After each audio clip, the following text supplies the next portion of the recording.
Okay, can you guys see my screen, everyone? Alright, let's start. Last जो session हुआ था on weekends, just एक बार मैं overview देता हूँ. वीकेंड में हम बेसिक सेशंस ले रहे हैं. जिनका मिस हुआ है वो ज्वाइन कर सकते हैं, या फिर थोड़ा सा डीप ले रहे हैं, थोड़ा सा ज़्यादा डीप आने थोड़ा सा ज़्यादा लॉजिकल हम ले रहे हैं, बिकॉज एवरी डे इतना ज़्यादा डीप लॉजिकल नहीं ले पाते हैं. So basics. So last time we were talking about parts of speech. Parts of speech actually start के लिए थे अपन. तो यही सेंटेंस, सॉरी, लैंग्वेज का रूट है, कोई भी लैंग्वेज का. मैंने कल लास्ट टाइम इंट्रोडक्शन दिया था, मैं थोड़ा सा वापस इंट्रोडक्शन देता हूँ, because this is very very important. मैं हमेशा एक चीज़ बोलता रहता हूँ कि एक सिंपल गोष्ट, कुठलाही कोई भी भाषा अगर आप बोलते हो, कोई भी लँग्वेज अगर आपको बोलनी है, तो वो लँग्वेज बनती है सेंटेंसेस से. ठीक है, कुठलीही भाषा असू द्या, सेंटेंसेस से बनती है. एक छोटे छोटे सेंटेंस, बड़े बड़े सेंटेंस, मिडिल लेवल के सेंटेंस, जो भी सेंटेंसेस है छोटे बड़े, तो कुठली भाषा एक सेंटेंस नहीं बनते.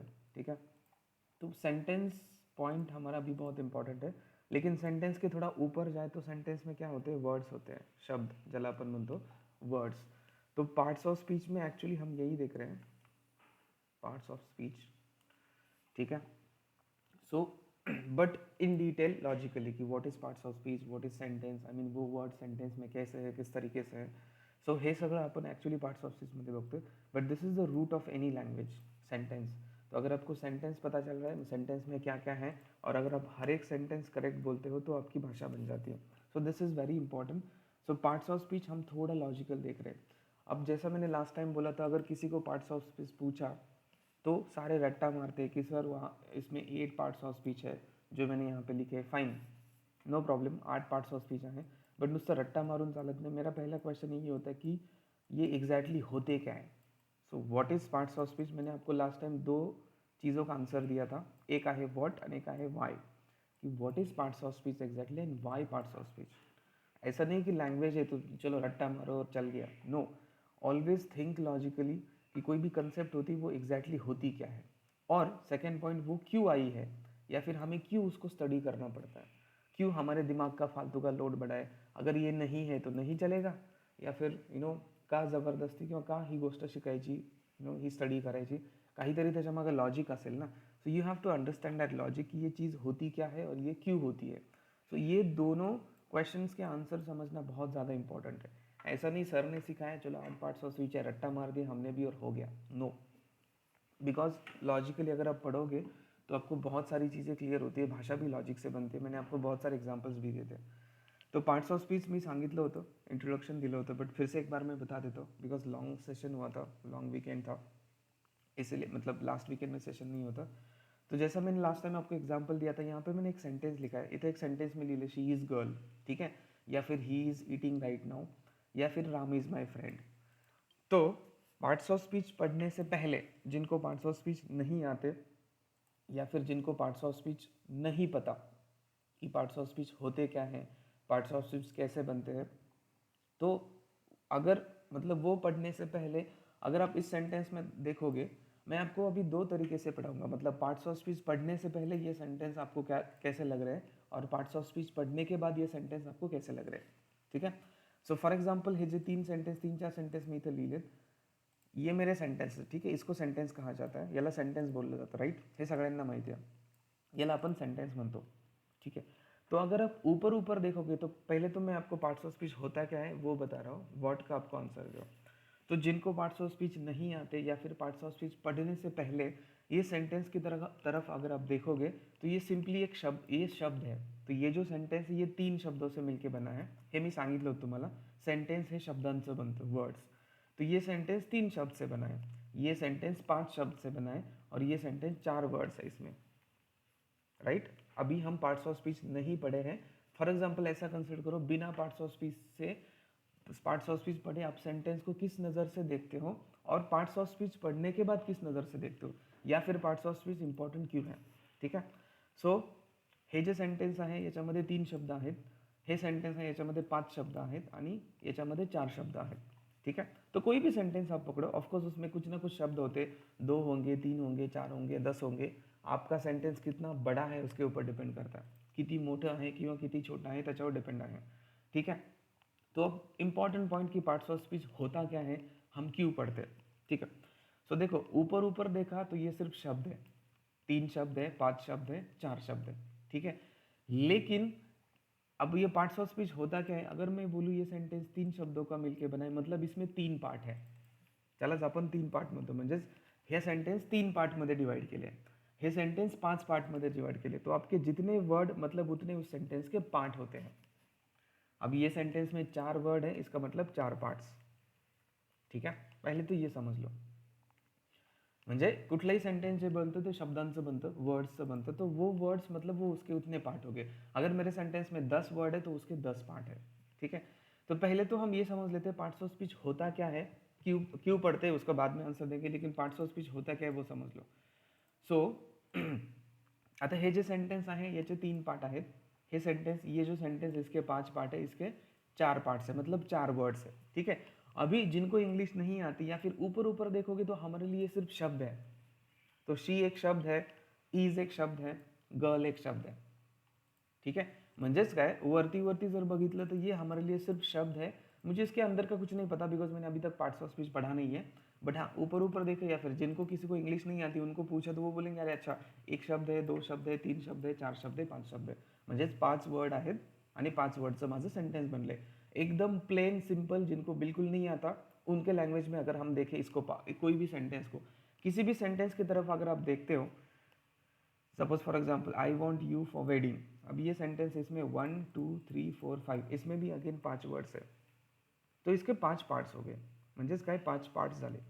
ठीक है, पहला पॉइंट कि पार्ट, मैं अभी आपको पार्ट्स ऑफ स्पीच पढ़ा रहा हूँ, ये रट्टा मत मारो कि 8 पार्ट्स ऑफ स्पीच होते हो गया sir, noun pronoun verb adverb और सर वो हो गया 8 पार्ट्स ऑफ स्पीच. पहले ये समज लो कि लॉजिकली ये होता क्या है एक्झॅक्टली, पार्ट्स ऑफ स्पीच नेमकं असतात काय हे आधी समजून घ्या.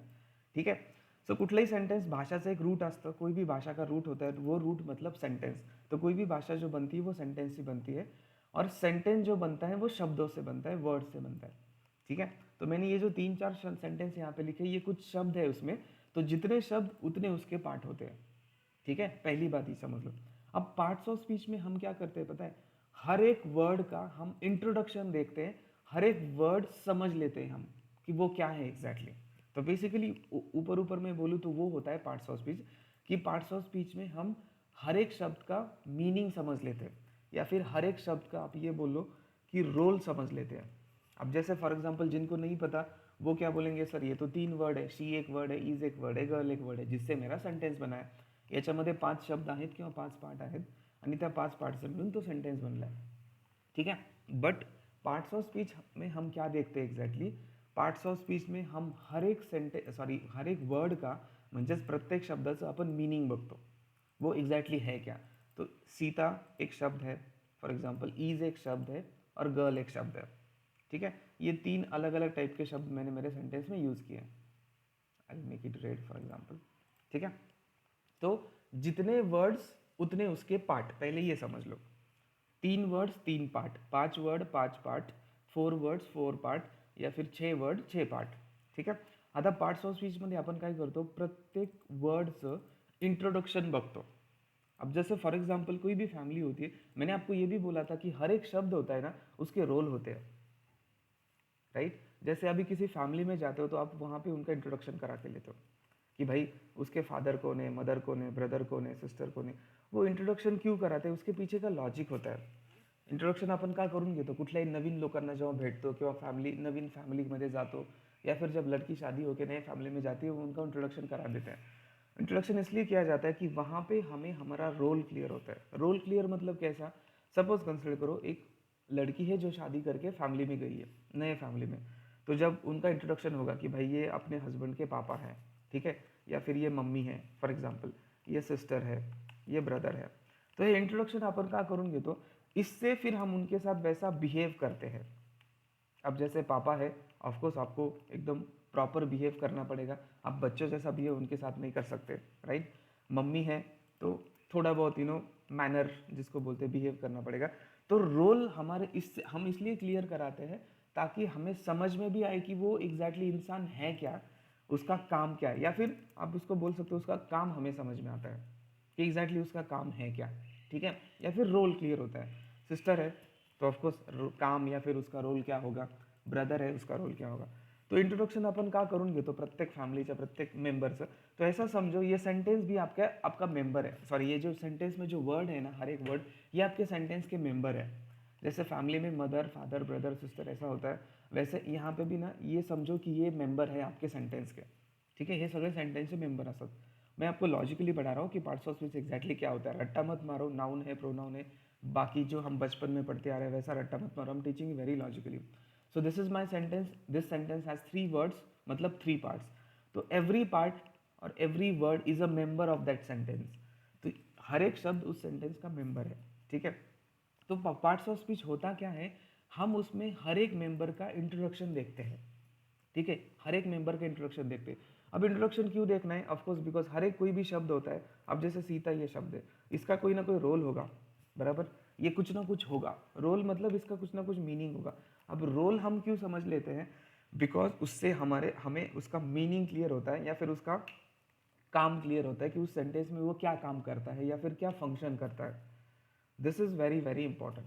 हाँ, अभी तक आज तक हम सिर्फ पार्ट्स ऑफ स्पीच रट्टा मार मार के आते हैं. एक लाइन में आपको पार्ट्स ऑफ स्पीच पढ़ा देते हैं और रट्टा मारते हैं हम भी कि भाई 8 पार्ट्स ऑफ स्पीच होते. Don't do that.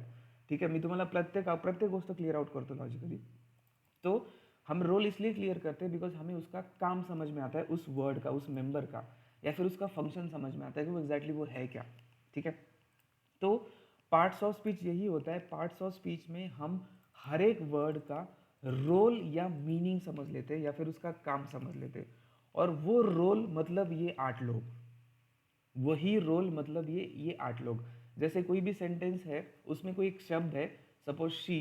ठीक है, शी का एक कोई ना कोई स्पेसिफिक रोल होता है. ऑफकोर्स हर एक मेंबर फॅमिली में जो हर एक मेंबर है तो त्यांचा प्रत्येकाचा एक रोल असतो, बरोबर. अगर पापा है तो उनका रोल क्या होगा, वो कमाते होंगे, नौकरी करते होंगे, जॉब करते होंगे, पैसे कमाते होंगे.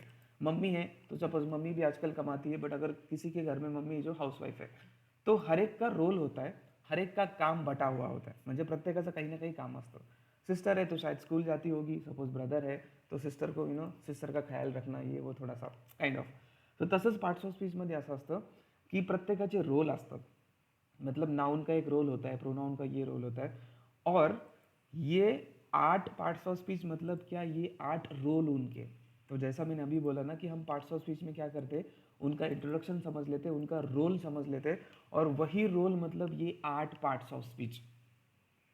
ठीक है. म्हणजेच काय, आपण त्या रोलचं इंट्रोडक्शन करून घेतो. जैसे आपको भी पता है जब मूवी स्टार्ट होती है तो मूवी के स्टार्टिंग में वी हैव स्टार्ट क्रेडिट्स. जिनको नहीं पता मैं बता देता हूँ. स्टार्ट क्रेडिट मतलब क्या, जो नाम आते हैं बेसिकली हीरो हीरोइन प्रोड्यूसर के, राइट. या फिर कास्ट का नाम आता है, कौन हीरो है कौन हीरोइन है. तो अगर आप ध्यान से देखोगे मोस्टली एंड क्रेडिट में भी ज़्यादा होता है. एंड क्रेडिट मतलब लास्ट में जो फिल्म के एंड में जो नाम आते हैं. हम एंड क्रेडिट तो देखते नहीं, कोई भी नहीं देखता. मूवी जैसे खत्म होती है हम थिएटर से निकल जाते हैं. बट ध्यान देना, ये देखो बहुत इंपॉर्टेंट होता है start credit and credit. And credit में क्या होता है, उस एक्टर का रियल नाम यहाँ पे पहले होता है, एंड देन फिर उसका रोल उस फिल्म में क्या है वो होता है. ठीक है. फॉर एग्जाम्पल अभी जवान मूवी SRK, तो सपोज शाहरुख खान है तो उनका नाम रहेगा, उनका रोल क्या है, वो उस फिल्म में चीफ थे, या फिर जो भी उनका नाम होगा वो क्या बोलते हैं, वो राठौड़ थे, कोई तो उनका थे. ठीक है. या फिर दीपिका पादुकोण है तो यहाँ पे ऐसा लिखा रहता है, शॉर्टकट में लिखता हूँ, दीपिका पादुकोण SRK की मदर, SRK इज मदर. तो this is what, this is, ये क्या है, ये वो इंसान उस मूवी में क्या रोल प्ले कर रहा है वो आपको एंड क्रेडिट या स्टार्ट क्रेडिट में दिखाया जाता है. याला एंड क्रेडिट किंवा स्टार्ट क्रेडिट म्हणतात, जिथं ॲक्टर लोकांची नावं, रियल नावं आणि त्यांचा रोल त्या मूवीमध्ये आहे. तो ऑफकोर्स ये मूवी के हिसाब से उनका रोल बदलता है. अगर शाहरुख खान की कोई दूसरी मूवी आ गई तो वो हमेशा विक्रम राठौड़ नहीं होगा, कुछ और होगा. दीपिका शायद उसमें उसकी वाइफ होगी, कुछ और दिखाई होगी. हमेशा हर एक मूवी में उसकी मदर नहीं दिखाएंगे, समथिंग लाइक दैट. ठीक है. सो तसंच पार्ट्स ऑफ स्पीच म्हणजेच काय, पार्ट्स ऑफ स्पीच एग्जैक्टली होता क्या है कि कोई भी जो सेंटेंस बनता है वो शब्दों से बनता है. ठीक है, म्हणजे शब्दांचं बनतं, वर्ड से. तो वो हर एक वर्ड उस सेंटेंस का मेंबर होता है. तो पार्ट्स ऑफ स्पीच मतलब क्या, उस हर एक वर्ड का हम इंट्रोडक्शन देखते हैं या उसका रोल का इंट्रोडक्शन देखते हैं या रोल क्लियर कराते हैं हम पार्ट्स ऑफ स्पीच में. जसं मी सांगितलं की आपण जेव्हा नवीन फॅमिलीला भेटतो तेव्हा त्यांचा रोल आपण क्लियर करून घेतो, राइट. कोई भी फैमिली में रोल क्लियर करना होता है बिकॉज हमें उसका काम समझ में आता है, या फिर हमें उनकी पहचान होना ज़रूरी है बिकॉज हमें, ताकि हम उसके साथ वैसा बिहेव कर सकते हैं, बर्ताव कर सकते हैं. तो सेम यहाँ पे भी है, पार्ट्स ऑफ स्पीच मध्ये आपण एक्झॅक्टली काय शिकतो, पार्ट्स ऑफ स्पीच में मतलब क्या कि हम हर एक शब्द, बिकॉज हर एक शब्द उस सेंटेंस का मेंबर होता है और एक पार्ट होता है, तो हर एक पार्ट का हम इंट्रोडक्शन देखते हैं या फिर हर एक पार्ट्स का हम मीनिंग समझ लेते हैं, यही होता है पार्ट्स ऑफ स्पीच। और वो मीनिंग, वो रोल, मतलब ये 8 पार्ट्स ऑफ स्पीच जो हम हमेशा सिर्फ रट्टा मारते हैं, ठीक है, तो ये उनका रोल होता है उस सेंटेंस में। मतलब कोई भी शब्द जब आप यूज करते हो तो या तो वो नाउन होगा या तो प्रोनाउन होगा, तो उनके वो रोल होते हैं। मतलब ये जो 8 पार्ट्स ऑफ स्पीच है, हे जे 8 पार्ट्स ऑफ स्पीच आहेत ते त्या शब्दाचे रोल असतात। तो मैंने आपको ये पहला आंसर दिया कि what is parts of speech. Parts of speech क्या होता है, एक रफ लाइन में मैं आपको फिर से व्हाट का आंसर देता हूँ। पार्ट्स ऑफ स्पीच क्या होता है, what is parts of speech. तो कोई भी सेंटेंस है वो शब्दों से बनता है, कुठलंही सेंटेंस हे शब्दांचं बनतं, वर्ड्स से बनतं। अब उस वर्ड का इंट्रोडक्शन करना या फिर उसका मीनिंग समझ लेना, मतलब पार्ट्स ऑफ स्पीच। तो पार्ट्स ऑफ स्पीच में हम उस वर्ड का मीनिंग समझ लेते हैं, इंट्रोडक्शन समझ लेते हैं या फिर उसका रोल समझ लेते हैं, और वो रोल मतलब यही 8 पार्ट्स ऑफ स्पीच, कि तो नाउन है, प्रोनाउन है, वर्ब है, एडवर्ब है, कंजंक्शन है, इंटरजेक्शन है, जो भी है, ठीक है। तो वो रोल हम पार्ट्स ऑफ स्पीच में पढ़ते हैं। अब रोल क्यों पढ़ना है मैंने आपको समझा दिया, बिकॉज रोल जब आप पढ़ते हो तो आपको उनका क्लिअर आयडिया हो जाता है या फिर उनका काम समझ में आता है, म्हणजे तुम्हाला त्याची आयडिया क्लियर होती की त्याचा नेमका पर्पज काय है, या फिर आप समझ लो उसका पर्पज हमें क्लियर होता है, ठीक है। तो ये तो हो गया what is parts of speech. अब this is very important, why parts of speech, ठीक है। लैंग्वेज जिन्होंने बनाई है, ग्रामरियंस, उन्होंने लैंग्वेज तो बना के रखी है, फालतू हमारे दिमाग का लोड बढ़ा के रखा है, लेकिन भाई पढ़ना क्यों है इसको, ठीक है। पार्ट्स ऑफ स्पीच समझ में आ गया कि कोई भी सेंटेंस है शब्दों से बनता है, उस हर एक शब्द का रोल हमें क्लियर करना होता है या फिर उनका कुछ रोल होता है, कुछ काम होता है उस सेंटेंस में, वो काम हम क्लियर करते हैं पार्ट्स ऑफ स्पीच के ज़रिए। और वो रोल जनरली 8 रोल होते हैं सिर्फ, पूरे इंग्लिश में या पूरे कोई भी लैंग्वेज में हमारे पास सिर्फ 8 ही पार्ट्स ऑफ स्पीच होते हैं। तो वो 8 रोल मतलब ये 8 पार्ट्स ऑफ स्पीच जो हम पढ़ते हैं। लेकिन पॉइंट इज दैट कि का हे स्टडी करायचं, why, this is very important, why do we have to study parts of speech, this is very very important. तभी आपको ये चीज़ें लॉजिकल समझ में आएगी, ठीक है। अब यहाँ पे भी 4 वर्ड्स है तो 4 ऑफकोर्स पार्ट्स ऑफ स्पीच होंगे इसमें से, 4 वर्ड्स है तो 4 parts of speech, Ram is my friend या फिर he is eating right now. अब ये पढ़ लेते कि हमें ये क्यों पढ़ना होता है। देखो एक सिंपल सी बात बताओ, ये जो लोग हैं, मैं अभी आपको समझाने के लिए ऐसा बोल रहा हूँ, ये 8 लोग हैं मेरे पास, ठीक है, इनको मैं बोलता हूँ 8 पीपल या 8 लोग हैं।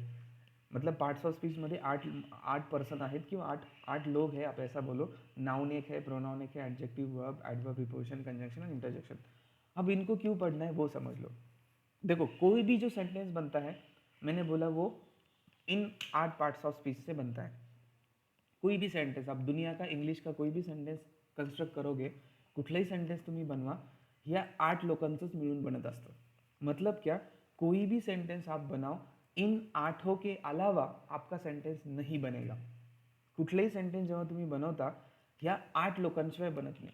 जैसे आपको पता है आजकल इंडस्ट्री में स्पेसिफिक हीरो हीरोइन है, अगर आपको कोई फिल्म बनानी है, उनके लिए आपको एक्टर्स लगेंगे। मैं हीरो हीरोइन नहीं बोलूँगा, आपको थोड़ा सा अलग तरीके से सिखाता हूँ, उनको एक्टर्स लगेंगे। अगर आपको कोई मूवी बनानी है तो आपको एक्टर्स की ज़रूरत पड़ती है। क्या आप डॉक्टर से मूवी बना सकते हो? नहीं। क्या आप इंजीनियर से मूवी बना सकते हो? मतलब एक्टिंग की बात करो, क्या इंजीनियर लेके आप मूवी बना सकते हो? नो, शायद नाही, ठीक आहे। किंवा तुम्ही कुठले वर्कर, समजा एखाद्या कुठले वर्कर असतील कंस्ट्रक्शन साइटचे, उनको लेके आप मूवी बना सकते हो? नो। तो अगर आपको मूवी बनानी है तो आपको एक्टर्स के पास ही जाना पड़ेगा, आपके पास दूसरा कोई ऑप्शन नहीं। बिकॉज क्या होता है ना, कोई भी काम करने के लिए हर एक इंसान डिसाइड हुआ होता है। मतलब अगर मुझे हॉस्पिटल खोलना है तो मुझे डॉक्टर के पास ही जाना पड़ेगा, राइट।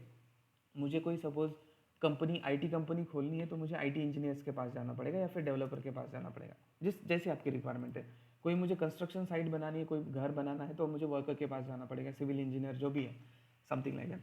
तो क्या होता है ना, हर एक फील्ड में काम करने वाले लोग मतलब प्रत्येक फील्डमधले लोक हे ठरलेले असतात। सो अगर मुझे फिल्म बनानी तो मुझे एक्टर के पास ही जाना पड़ेगा, मला दुसरं कोणाकडे जाऊन चालत नहीं।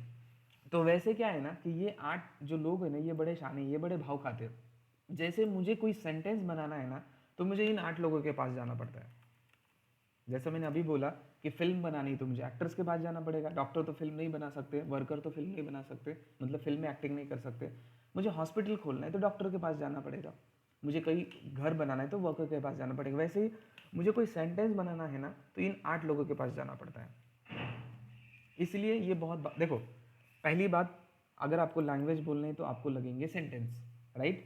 अब सेंटेंस बनाने तो आपको लगेंगे वर्ड्स। तो सेंटेंस बनाने के लिए पहले तो मैं ये बोलूँगा मुझे पहले वर्ड्स के पास जाना पडेगा, ठीक आहे। शब्दांकडे मला जावं लागेल, शब्द ज्याला आपण म्हणतो मराठीमध्ये वर्ड्स, ठीक है। तो बिकॉज आपको उनके उनके हाथ पैर पड़ना पड़ेगा, भाई मुझे सेंटेंस बनाना है, आप आ जाओ, वर्ड्स। और पूरे इंग्लिश में, मैं फिर से बोल रहा हूँ, पूरे इंग्लिश में ये 8 ही वर्ड होते हैं जिनसे आपके सेंटेंसेस बनते हैं, पूरे के पूरे इंग्लिश में, या कोई भी मराठी हिंदी कोई भी लैंग्वेज लो, अगर आपको सेंटेंस बनाना है तो इन्हीं 8 लोगों के पास आपको जाना पड़ेगा और बोलना पड़ेगा, भाई मुझे सेंटेंस बनाना है, आप एक एक एक एक आ जाओ। हाँ, आप आपके सेंटेंस में कौन आएगा कैसे आएगा मैं आपको बता देता हूँ, बट इन जनरल काय असतं, कुठलंही सेंटेन्स जे असतं हे तुमचं ह्याच 8 पार्ट्स ऑफ स्पीचचं बनतं, म्हणून आपल्याला पार्ट्स ऑफ स्पीच स्टडी करावं लागतं। मैं फिर से एक बार बोल रहा हूँ, कोई भी सेंटेंस अगर आपका बनेगा तो बेचारा इन्हीं 8 लोगों से बनेगा, इसलिए हमें यहाँ पे ये स्टडी करने होते हैं। अब जैसे एक एग्जांपल, मुझे एक्टर लोगों के पास क्यों जाना पड़ेगा, बिकॉज भाई मुझे मूवी बनानी है, मुझे कोई ऑप्शन नहीं है दूसरा। मुझे हॉस्पिटल खोलना है, डॉक्टर के पास ही जाना पड़ेगा, कुछ ऑप्शन नहीं है। तो वैसे ही मुझे अगर लैंग्वेज बोलनी है तो मुझे उसके लिए सेंटेंस लगेगा, और सेंटेंस बनाने के लिए मुझे शब्द लगेंगे, और वो शब्द ये 8 लोग ही बनाते हैं, या फिर ये 8 ही शब्द होते हैं पूरे लैंग्वेज में जिनसे मैं सेंटेंस बना सकता हूँ। इसीलिए हमें पार्ट्स ऑफ स्पीच पढ़ना पड़ता है। म्हणजेच काय, आपल्याला कुठलंही सेंटेन्स जर बनवायचं असेल तर ते सेंटेन्स या 8 लोकांचंच मिळून बनतं, म्हणून तुम्हाला ह्या 8 लोकांकडे जावं लागतं किंवा यांचा स्टडी करावा लागतो।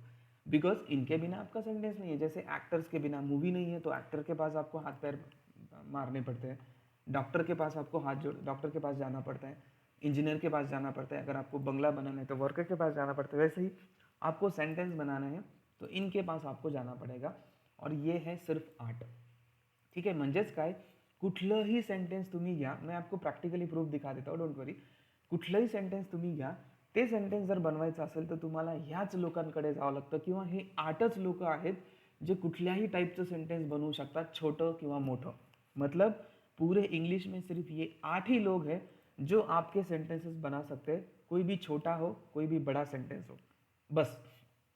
मतलब देखो, आपकी पूरी इंग्लिश, पूरी भाषा इन 8 लोगों पे डिपेंड है। इसलिए मैंने बोला, मैं आपको समझाने के लिए बस बता रहा हूँ कि ये 8 लोग बहुत भाव खाते हैं। वो बोलते हैं, भाई हमारे बिना आपका सेंटेंस नहीं है, कोई भी सेंटेंस आप बनाओगे, हमारे बिना आपका सेंटेंस नहीं है, आपको हमें पढ़ना ही पड़ेगा। जैसे एक्टर्स लोग क्या बोलेंगे, भाई कोई भी डायरेक्टर प्रोड्यूसर मूवी बना रहा है तो हमारे बिना तो बना नहीं सकता, वो डायरेक्टर खुद एक्टिंग तो नहीं कर सकता, प्रोड्यूसर खुद एक्टिंग तो नहीं कर सकता, उसको हमारे पास आना पड़ेगा, राईट। वैसे ही सेम हे जे 8 लोक असतात ना, हे खूप भाव खातात, हे म्हणतात की आमच्याशिवाय तुमचं सेंटेन्स नाही आहे, म्हणून तुम्हाला आम्हाला स्टडी करावं लागेल। दॅट इज वाय हम पार्ट्स ऑफ स्पीच स्टडी करते हैं। So this is the answer of why. Clear? Any questions, any doubts, anyone in this so far? आत्तापर्यंत कोणाला काही क्वेश्चंस, डाउट्स, एनीवन?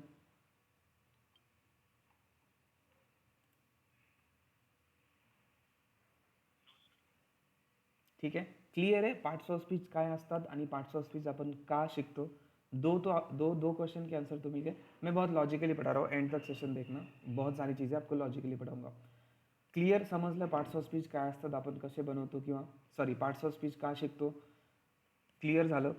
थोड़ा तो क्लियर हो गया आपका, राइट। मैं फिर से एक बार दो सेकंड में बता देता हूँ कि पार्ट्स ऑफ स्पीच क्या होता है। हर एक सेंटेंस, कोई भी सेंटेंस होता है, ठीक है। सेंटेंस आप जब बनाते हो तो शब्दों से बनता है, ठीक है। तो जितने, अब जैसे अब अभी तक आपको पार्ट्स ऑफ स्पीच हमने नहीं पढ़ाया, तो आपको ये सेंटेंस अगर आप इसकी तरफ देखोगे तो आप किस तरीके से, किस नजरिए से देखोगे, सर ये ना सिर्फ 3 शब्द है। म्हणजेच काय, पार्ट्स ऑफ स्पीचमध्ये मी सांगितलं, सॉरी, कोई भी सेंटेंस आप बनाते हो वो शब्दों से बनता है, तो जितने शब्द उतने उसके पार्ट होते हैं। तो हा सेंटेंस 3 शब्दांचा बनला आहे म्हणून 3 पार्ट, हा सेंटेन्स 5 शब्दांचा बनला आहे म्हणून 5 पार्ट, हा सेंटेन्स 4 शब्दांचा बनला आहे म्हणून 4 पार्ट, ठीक आहे। सो पार्ट्स ऑफ स्पीच शिकण्याच्या आधी तुम्ही सेंटेन्सकडे असं बघाल की भाई ये सिर्फ सेंटेंस है, ये सिर्फ शब्दों का जो मेल है, कुछ तो शब्द मैंने डाले हैं, उससे सेंटेंस बना दिया है, ठीक है। तो पार्ट्स ऑफ स्पीच मी तुम्हाला आधी सांगितलं की what is parts of speech. तो पार्ट्स ऑफ स्पीच काय असतं की प्रत्येक सेंटेंस, हर एक सेंटेंस जो बनता है वो शब्दों से बनता है, ठीक है, और वो शब्द का इंट्रोडक्शन हम पार्ट्स ऑफ स्पीच में देखते हैं। अब यहाँ पे 3 शब्द है तो तीनों शब्द का इंट्रोडक्शन, जैसे ये इस सेंटेंस के मेंबर्स हैं, 3 शब्द है तो 3 मेंबर है, 5 शब्द आहे तो 5 मेंबर आहे, 4 शब्द आहे तो 4 मेंबर आहे. तो पार्ट्स ऑफ स्पीच काय असतं, पार्ट्स ऑफ स्पीचमध्ये आपण प्रत्येक शब्दांचं इंट्रोडक्शन बघतो, प्रत्येक वर्डचं. ठीक है, अब हमारे पास पूरे इंग्लिश में 8 ही पार्ट्स ऑफ स्पीच है, तो इन 8 ही लोगों से आपका सेंटेंस बनता है. तो वाई का मैंने आंसर दिया कि पार्ट्स ऑफ स्पीच हम क्यों पढ़ते हैं, बिकॉज इनके बिना आपका सेंटेंस नहीं. जैसे मैंने बोला, अगर आपको मूवी बनानी है तो आपको एक्टर्स के पास जाना पड़ेगा, हॉस्पिटल खोलना है तो डॉक्टर के पास जाना पड़ेगा, कोई कंस्ट्रक्शन साइट बनानी है तो वर्कर के पास जाना पड़ेगा. वैसे ही अगर आपको कोई भी सेंटेंस बनाना है इंग्लिश का तो आपको शब्दों के पास जाना पड़ेगा, मतलब इन्हीं 8 लोगों के पास आपको जाना पड़ेगा. इसीलिए हम पार्ट्स ऑफ स्पीच पढ़ते हैं लॉजिकली. मैं आपको लॉजिकली सारी चीज़ें बता रहा हूँ. पूरी लैंग्वेज, इंग्लिश लैंग्वेज इन 8 लोगों पे डिपेंड है, मतलब यही 8 लोग आपकी पूरी लैंग्वेज बनाते हैं. लैंग्वेज कैसे बनती है, सेंटेंस से. सेंटेंस कैसे बनते हैं, शब्दों से, वर्ड से. और हमारे पास सिर्फ 8 वर्ड है पूरे इंग्लिश में जिनसे हमारी लैंग्वेज बनती है. तो ये 8 लोग बहुत भाव खाते हैं, वो बोलते हैं हमारे बिना आपका सेंटेंस नहीं बनेगा, आपको हमें स्टडी करना ही पड़ेगा. तो ये 8, ये जो हम रट्टा मार के पढ़ते हैं ना, नाउन प्रोनाउन, ये 8 पार्ट्स ऑफ स्पीच, मतलब उनके 8 रोल. तो रोल हम क्लियर कराते हैं हर एक किसके, शब्दों के, वर्ड्स के. जैसे मैंने बोला कि फैमिली में हम इंट्रोडक्शन कराते हैं हर एक मेंबर का, वैसे ही पार्ट्स ऑफ स्पीच में या फिर पार्ट्स ऑफ स्पीच में हम एग्जैक्टली क्या करते हैं, ये जो हम सेंटेंस बनाते हैं ये शब्दों से बनाते हैं, वर्ड से बनाते हैं, और इन्हीं 8 लोगों से बनाते हैं, और ये 8 लोगों का इंट्रोडक्शन हम पार्ट्स ऑफ स्पीच में पढ़ते हैं. अब पार्ट्स ऑफ स्पीच क्यों पढ़ना है, मैंने बोला की इनके बिना आपका सेंटेन्स नाही आहे. हे जे 8 लोक आहेत यांच्याशिवाय तुमचं सेंटेन्स बनत नाही, म्हणून आपण पार्ट्स ऑफ स्पीच स्टडी करतो. ठीक है, that is the answer of why, कि वाई पार्ट्स ऑफ स्पीच, की क्या करें. ठीक है, ग्रामीण जो जो लोग जिन्होंने भाषा लिखी उनको तो कुछ काम नहीं था, उन्होंने लिख के तो रखी है, बट हमारे दिमाग को हम लोड क्यों ले, क्यों पार्ट्स ऑफ स्पीच पढ़े. उसके पीछे हर एक चीज़ के पीछे लॉजिक होता है. हर एक कंसेप्ट जो लैंग्वेज में आती है उसको हम क्यों पढ़ते हैं, तो उसके पीछे हर एक के पीछे एक लॉजिक होता है. प्रत्येक गोष्टीमागे एक लॉजिक असतं की आपण का शिकायचं तर. तो वो लॉजिक मैं आपको अभी समझा रहा हूँ. तो अभी मैंने आपको आंसर दिया कि क्यों पढ़ना है भाई, ये फालतू का लोड क्यों लेना है, पार्ट्स ऑफ स्पीच क्यों पढ़ना आहे. तर मी आत्ता सांगितलं की ह्या 8 लोकांशिवाय तुमचं सेंटेन्स नसतं किंवा त्याशिवाय तुमचं बनत नाही, म्हणून आपल्याला त्याला स्टडी करावा लागतो. मैं आपको अब एग्जाम्पल देता हूँ कि कैसे बनता है इन 8. मैं आपको प्रूफ दिखाता हूँ. देखो, सिंपल सा एग्जाम्पल है, सिंपल सी चीज़ है. मैं अभी मैंने आपको बताया इन 8 पार्ट्स ऑफ के, मतलब इन 8 वर्ड्स के या फिर 8 लोगों के बिना आपका सेंटेंस बनता ही नहीं है. 8 पीपल, 8 लोग हैं जिनके बिना आपका सेंटेंस बनेगा ही नहीं, या फिर अगर आपका सेंटेंस बनेगा तो इन्हीं 8 लोगों से मिलके बनेगा. अब एक एग्जाम्पल मैं देता हूँ. चलो एक example, she is girl. She को हटाकर मैं अभी यहाँ पे किसी का नाम लिखता हूँ. Suppose Rita. Rita is girl. मैं आपको अभी ये प्रूफ दे रहा हूँ कि इनके बिना आपके सेंटेंसेस कैसे नहीं बन, मतलब सेंटेंसेस आपके इनके ही बिना बनते. इनके बिना मतलब ये जो 8 पार्ट्स ऑफ स्पीच जो आप रट्टा मारते हो, इनके बिना सेंटेंस नहीं बनता. मतलब अगर आपको सेंटेंस बनाना है तो इन्हीं 8 लोगों का आपको यूज़ करके सेंटेंस बनाना पड़ता है. जैसे मैंने बोला कोई भी फैमिली बनती है तो फैमिली कुछ चीज़ों, कुछ लोगों से बनती है, जैसे mother, father, brother, sister, right. और मैंने बोला कि हम उनका इंट्रोडक्शन वहाँ पे करा के लेते हैं. सेम पार्ट्स ऑफ स्पीच में भी वही है कि इन 8 लोगों के बिना आपका सेंटेंस नहीं बनेगा. चलो देख लेते हैं. अब जो रीटा है, देखो अभी तक मैंने आपको बोला, अब आपको इस सेंटेंस का देखने का नज़रिया आपका चेंज हो जाएगा. अभी तक हमने पार्ट्स ऑफ स्पीच नहीं पढ़ा था, तो आपके लिए सिर्फ 3 शब्द थे, 3 वर्ड थे, राइट. ये सिर्फ 3 वर्ड थे. सर ये तो सिर्फ 3 शब्द है, रीता एक शब्द है, ईज एक शब्द है, गर्ल एक शब्द है. ठीक है, बट जब आप अभी आप देखोगे, जब आप पढ़ोगे 5-10 मिनट बाद, तो आपको इस सेंटेंस का देखने का नज़रिया चेंज हो जाएगा. तो अभी मैं आपको ये प्रूफ दे रहा हूँ कि इनके बिना आपके सेंटेंसेस नहीं बनते. किनके बिना, इन 8 पार्ट्स ऑफ स्पीच के बिना. तो अपन ते बघू. अब रीता जो है, यहाँ पे रीता मेरा नाउन है, ठीक है. ईज मेरा वर्ब है एंड गर्ल मेरा नाउन है. तो अगर आपने देखा होगा ये सेंटेंस में इन 8 ये जो लोग हैं उन्हीं में से कोई ना कोई एक आया. नाउन आया, वर्ब आया, फिर नाउन आया. मैं आपको अभी प्रूफ दे रहा हूँ कि आपके सेंटेंसेस इन आठों के अलावा नहीं बन सकते, इन्हीं से मिलके बनते हैं. म्हणजे ह्याच 8 पार्ट्स ऑफ स्पीचचं मिळून सेंटेंस बनतं. कसं बनतं ते तुम्हाला प्रूफ देते. ठीक है, पहला प्रूफ, पहला सेंटेंस. दूसरा, ही मेरा प्रोनाउन है, प्रोनाउन आ गया इन्हीं 8 में से एक. ईज मेरा वर्ब है, फिर से इन 8 में से एक. परत ईटिंग हा माझा वर्ब आहे, पुन्हा हे 8 पैकी एक.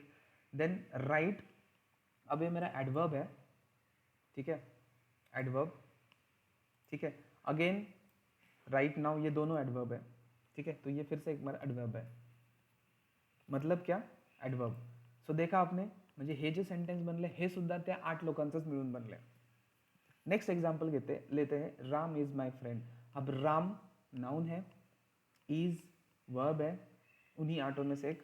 माई ये मेरा अभी एडजेक्टिव है, जिसको precisely speaking this is possessive adjective, ठीक है. This is possessive adjective, will cover that up, don't worry. Adjective है. And then friend again noun है. सो इफ यू सी, कोई भी सेंटेंस आप बनाओ पूरे इंग्लिश का, इन 8 के अलावा आपका बनेगा ही नहीं. उसमें से ये 8 ही लोग होंगे, इसलिए हम पार्ट्स ऑफ स्पीच पढ़ते हैं. चलो एग्जाम्पल के लिए ये सेंटेंस देख लेते हैं एक बार. Everything in the word is a noun. Just a minute, I will reopen this.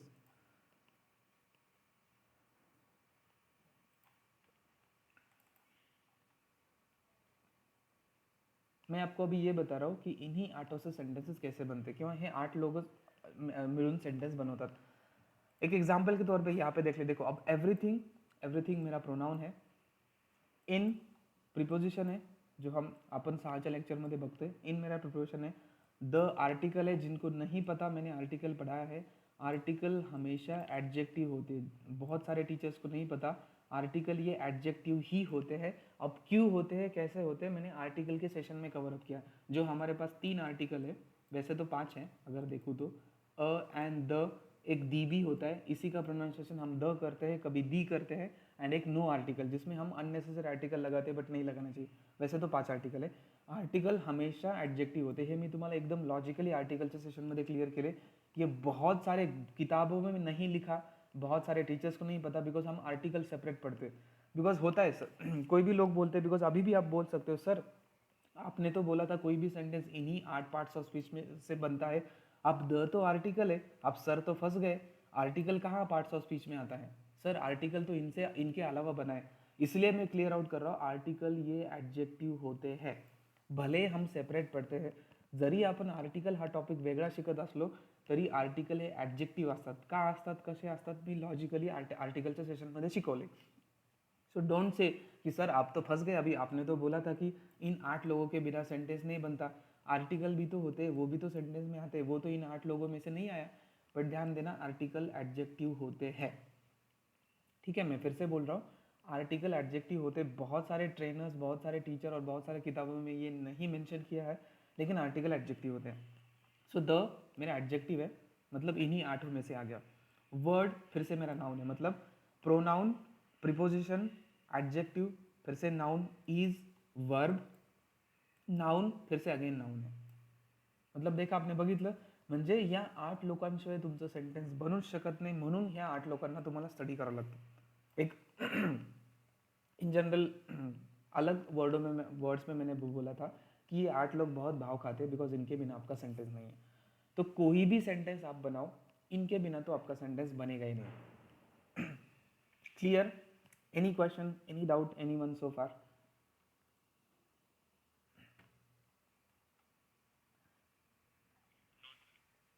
मैं आपको अभी बता देता हूँ कि इनको कैसे देखते हैं. 1 मिनट.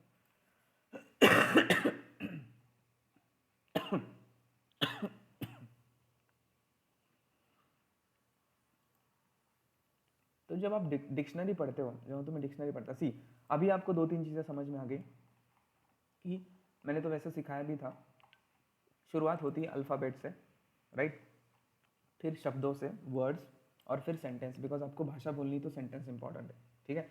सेंटेंस बनता है मेरा वर्ड से, और वर्ड मैंने अभी देखा, कोई भी एक वर्ड क्या होता है, कोई भी एक वर्ड, शी है, गो है, ये एक वर्ड है, लैपटॉप वर्ड है.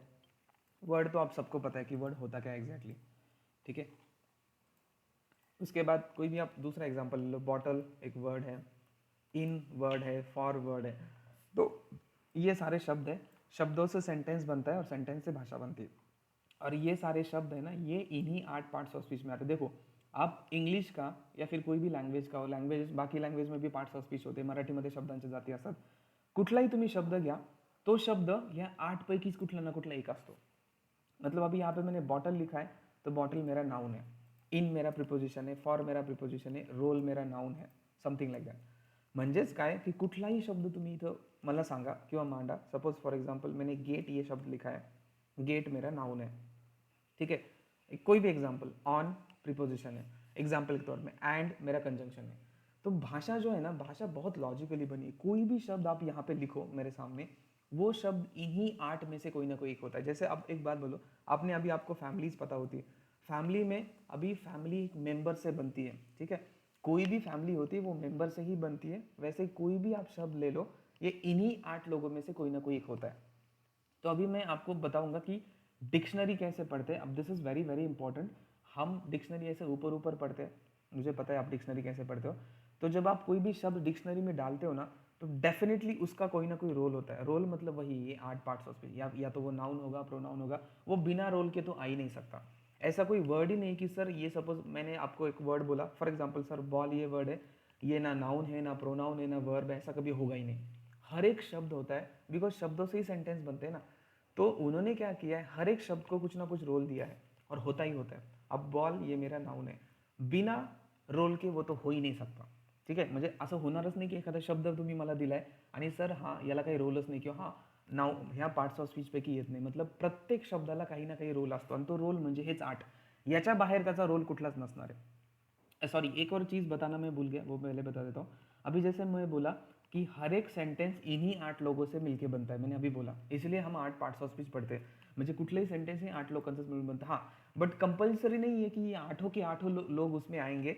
वो सेंटेंस की लेंथ पे डिपेंड है. अगर आपका छोटा सेंटेंस, अब देखो यहाँ पे रीता इज गर्ल, इसमें सिर्फ 3 लोग आए, नाउन आया, वर्ब आया, नाउन आया, सॉरी 2 ही लोग आए बेसिकली, नाउन वर्ब नाउन, तो 2 ही लोग आए. तो ये मत समझो कि ये हमेशा हर एक सेंटेंस में 8 के 8 लोग आएंगे. एक एग्जाम्पल मैं देता हूँ फैमिली का.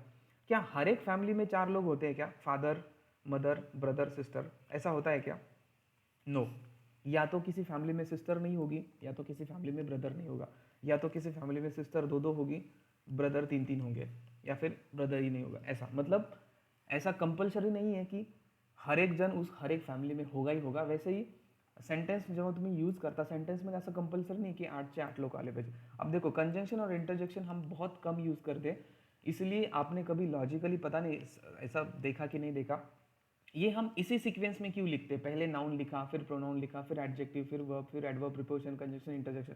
उसके पीछे भी एक लॉजिक है, बिकॉज ये वर्ड हम बहुत कम यूज़ करते हैं. जैसे कंजंक्शन क्या होता है, एंड. कंजंक्शन मतलब जो 2 सेंटेंस को जोड़ता है या 2 शब्दों को जोड़ता है. For example Ram and Shyam, या फिर he is smart and he is handsome, for example. तो कंजंक्शन क्या होते हैं, जो 2 शब्द को जोड़ते हैं, 2 सेंटेंसेस को जोड़ते हैं, या फिर 2 सिमिलर चीज़ों को जोड़ते हैं. और भी हो सकता है, मतलब श्याम और राम, ही इज स्मार्ट और ही इज हैंडसम. तो ये हम बहुत कम यूज़ करते हैं सेंटेंस में, राइट. बहुत कम यूज़ करते हैं, इसलिए इसको लास्ट में लिखा है.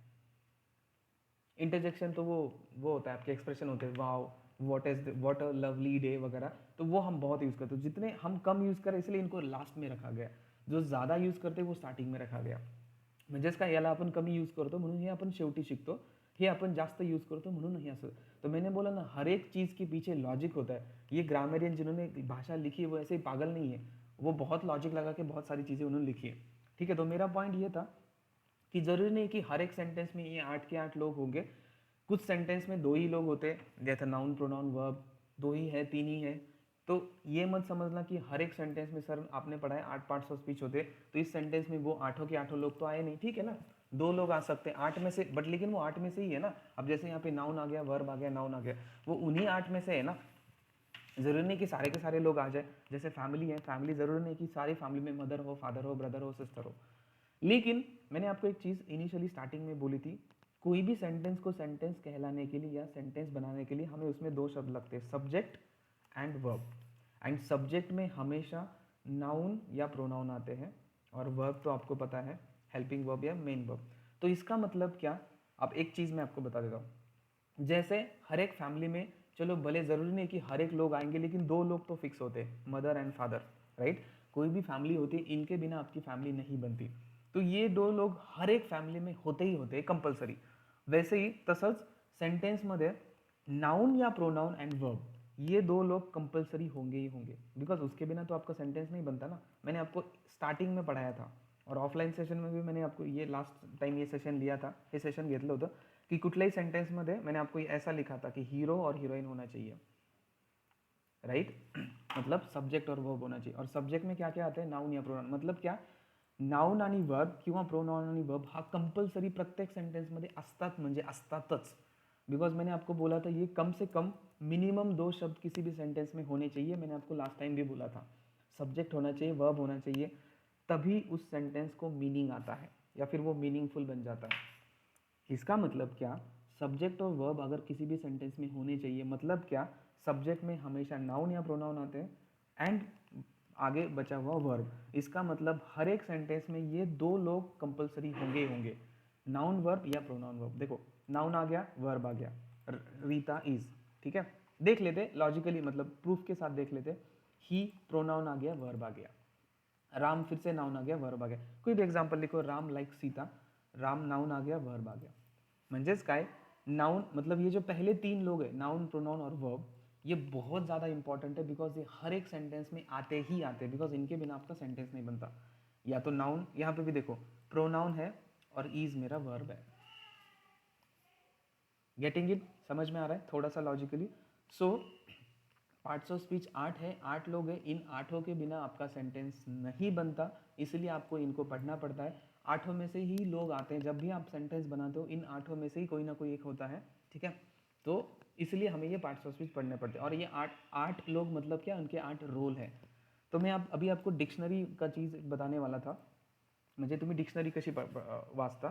सो कोई भी शब्द आप मेरे सामने रखोगे, लाइक्स, तो उसको इन 8 में से कोई ना कोई एक रोल होता है. मतलब अगर कोई भी वर्ड आप मेरे सामने रखोगे तो डेफिनेटली वो 8 में से ही कोई ना कोई होता है. म्हणजेच काय, प्रत्येक शब्दाला हा रोल असतोच. असं होणारच नाही की तुम्ही एखादा शब्द मला दिला, सपोज पेन, एंड सर इसको तो कोई रोल ही नहीं, मतलब ये ना प्रोनाउन है ना नाउन है, इन 8 में से नहीं, ऐसा होगा ही नहीं. पेन मेरा नाउन आहे. म्हणजेच काय, प्रत्येक शब्दाला, प्रत्येक वर्डला ह्या 8 पैकी काही ना काहीतरी एक रोल असतो. म्हणजे तो काही ना काहीतरी असतो 8 पैकी. एक तो नाउन असेल, प्रोनाउन असेल, या फिर वो मल्टीपल भी हो सकता है. जैसा मैं आपको एग्जांपल देता हूँ, अभी मैंने लास्ट टाइम भी बताया था, अब मैं हूँ, मेरे अलग अलग रोल है. सपोज मैं किसी का भाई हूँ, किसी का बेटा हूँ, सन हूँ, किसी का हस्बंड हूँ, किसी का फ्रेंड हूँ. जैसे ये तो मैं हमेशा आपको पढ़ाते आया हूँ की प्रत्येक शब्दाला एकापेक्षा जास्त रोल पण असू शकतात. म्हणजे एखादा शब्द 2-2 रोल पण प्ले करू शकतो. अब स्विमिंग ये वर्ब है, सपोज फॉर एग्जांपल स्विमिंग, ये वर्ब भी हो सकता है, ये नाउन भी हो सकता है, ये एडजेक्टिव भी हो सकता है, ठीक है. Multiple role. तो ध्यान देना, दिस इज व्हेरी इंपॉर्टंट. प्रत्येक शब्दाला काही ना काहीतरी रोल असतो, काही ना काहीतरी मीनिंग असतं. मीनिंग म्हणजेच तो रोल. ये एडजेक्टिव भी हो सकता है. सो डोंट से कि सारा ये सिर्फ वर्ब है, ये सिर्फ नाउन है. तो वो डिपेंड करता है. बट एक लक्षात ठेवा की प्रत्येक शब्द जो तुम्ही लिहिता त्याला काही ना काहीतरी मीनिंग, त्याला काही ना काहीतरी रोल असतो. स्विमिंग, ठीक है. मल्टीपल भी हो सकता है वो रोल. मैं आपको अभी डिक्शनरी बता देता हूँ कि डिक्शनरी कैसे पढ़ते हैं जनरली. बट हाँ, पार्ट्स ऑफ स्पीच का एक भाग है. बिकॉज जैसा मैंने अभी बोला, हर एक शब्द आप जब लिखते हो, जब आप मुझे कोई भी शब्द मुझे दे दोगे यहाँ पे, तो अब जैसा मैंने वाईफाई लिखा है, वाईफाई ये वर्ड है, वाईफाई ये नाउन है, तो ऐसा होगा ही नहीं कि भाई उस शब्द को ना इन 8 पार्ट्स ऑफ स्पीच में से कोई रोल नहीं मिला. ऐसा होगा ही नहीं. तो वाईफाई मेरा नाउन है. अब कुछ भी एग्जाम्पल लो. तो जैसे अभी for example let's go to Google. मैं आपको डिक्शनरी बताता हूँ. डिक्शनरी कैसे पढ़ते हैं ये पहले समझ लो, दिस इज इंपॉर्टेंट. अभी सपोज एक शब्द है, मैं एक शब्द आपको दिखा देता हूँ, नियर. मैंने यहाँ पे डाल दिया नियर मीनिंग, ठीक है. तो देखो यहाँ पे जो लिखा रहता है ना, एडवर्ब, प्रीपोजिशन, एडजेक्टिव वर्ब, ये उसके रोल है. मतलब देखो नियर कितने रोल प्ले कर रहा है, 1 2 3 4. नियरचे 4 रोल आहेत. म्हणजे नियर हा ॲडवर्ब पण असू शकतो, नियर हा प्रिपोजिशन पण असू शकतो, नियर हा एडजेक्टिव पण असू शकतो, नियर हा वर्ब पण असू शकतो. तुम्ही कसं वापरताय. जैसे मैंने अभी बोला, अगर मेरे 4 रोल है, मैं किसी का भाई हूँ, किसी का फ्रेंड हूँ, हस्बैंड हूँ, तो ये रोल कैसे पता चलेगा मुझे, जब मैं वैसा बिहेव करूँगा उनके साथ. जब अभी मैं मेरे सपोज सिस्टर या ब्रदर के पास जाऊँगा तो मैं ब्रदर का रोल प्ले करूँगा, पापा के पास जाऊँगा तो मैं सन का रोल प्ले करूँगा, वाइफ के पास जाऊँगा तो हस्बैंड का रोल प्ले करूँगा. वैसे ही ये जो रोल है, ये आप जब उनको सेंटेंस में यूज़ करते हैं तब वो क्लियर होते हैं. अभी जैसे नियर को मुझे वर्ब यूज़ करना है, तो उन्होंने कुछ एग्जाम्पल यहाँ पे लिखे, देखो soon the cab will be nearing Oxford please. Near इसको मैंने वर्ब की तरह यूज़ किया, तो अभी ये वर्ब है. हाँ, अब ये मेरा प्रीपोजिशन नहीं हो सकता, एडजेक्टिव नहीं हो सकता. आता हा माझा प्रिपोजिशन किंवा ॲडजेक्टिव्ह होऊ नाही शकत, बिकॉज वो सेंटेंस में एट अ टाइम एक ही रोल प्ले करेगा. अब मैं अगर ब्रदर के पास जाता हूँ तो मैं एट अ टाइम सिर्फ ब्रदर का ही रोल प्ले कर सकता हूँ. अगर मुझे हस्बैंड का रोल प्ले करना है तो मुझे फिर वो ब्रदर के पास से निकल के वाईफ के पास जाना पडेगा. तो ॲट अ टाइम एक ही रोल प्ले होत आहे उस सेंटेन्स में. मतलब कुठलाही शब्द असू द्या तो त्या सेंटेन्समध्ये ॲट अ टाइम एकच रोल प्ले करतो. हाँ, उसको आप रिपीट कर सकते हो. अभी जैसा सेम वर्ड है उसको पहले आपने वर्ब की तरह यूज़ किया, फिर नाउन की तरह यूज़ किया, ऐसा चल सकता है. लेकिन एट अ टाइम वो उस सेंटेंस में एक ही रोल प्ले करेगा. अगर उसी को आपने रिपीट किया है तो वो फिर दूसरा रोल हो सकता है उसका. ठीक है. सो मैं अभी आपको डिक्शनरी बता रहा हूँ. अब this is very important. If you see, मैंने यहाँ पे गूगल ओपन किया. If you see this is a Google, right. So again मैं थोड़ा सा आपको लॉजिकली बताऊंगा, हमेशा बताता हूँ, Google is not a dictionary. तो डोंट डिपेंड ऑन गूगल. हाँ, मैं ये नहीं बोल रहा हूँ कि गूगल सही नहीं होता. Of course Google is very huge company. Google सही हो सकता है, 99% सही हो सकता है, बट मैं ये आपको बोल रहा हूँ कि Google is not a dictionary. मैं हमेशा बोला हूँ, गूगल के भरोसे मत बैठो. अब ये मत बोलना सर आप बड़े शाने आ गए, गूगल इतनी बड़ी कंपनी आप उसको ऐसा बोल रहे हो. ठीक है, मैं आपको प्रूफ बता देता हूँ, डोंट वरी. बट मैं सिंपल एक चीज़, गूगल ये कोई डिक्शनरी नहीं है. क्यों नहीं है मैं बता देता हूँ. हमेशा स्टैंडर्ड डिक्शनरी यूज़ करो. कैम्ब्रिज, अभी मैंने कैम्ब्रिज डिक्शनरी ओपन की. This is the standard dictionary. Cambridge refer करो, ऑक्सफर्ड रेफर करो, मैकमिलन रेफर करो. ये सारी इंग्लिश की डिक्शनरी जो स्टैंडर्ड डिक्शनरी, बिकॉज इंग्लिश इन्होंने बनाई, हमने नहीं बनाई. अपन इंग्लिश नहीं बनवली, त्यांनी बनवली. तो ये जो बोलेंगे हम इसी पे ट्रस्ट करेंगे. मैं किसी पुणे की डिक्शनरी रेफर नहीं करूंगा, दिल्ली की डिक्शनरी रेफर नहीं करूंगा, या फिर पुणे यूनिवर्सिटी वालों ने इंग्लिश नहीं बनाई. सो हमेशा स्टैंडर्ड डिक्शनरी. अब गूगल डिक्शनरी क्यों नहीं, मैं बता देता हूँ. मैं दाखो तो यहाँ पे एक लाइन गूगल ने लिखी है. अगर आप ध्यान से देखोगे, मैंने डाला नियर मीनिंग, गूगल ने एक लाइन लिखी है यहाँ पे कि डेफिनेशंस फ्रॉम ऑक्सफोर्ड लैंग्वेज. मतलब गूगल खुद बोल रहा है, because Google is just a search engine. वो सिर्फ डिलीवरी बॉय का काम कर रहा है. डिलीवरी बॉय का काम मतलब कैसे, अगर आपने पिज्ज़ा ऑर्डर किया, सॉरी एक शब्द आ गया तो मैं, पिज्ज़ा का स्पेलिंग भले ऐसा हो लेकिन पिज्ज़ा का प्रोनाउंसिएशन ऐसा होता है, पिज्ज़ा.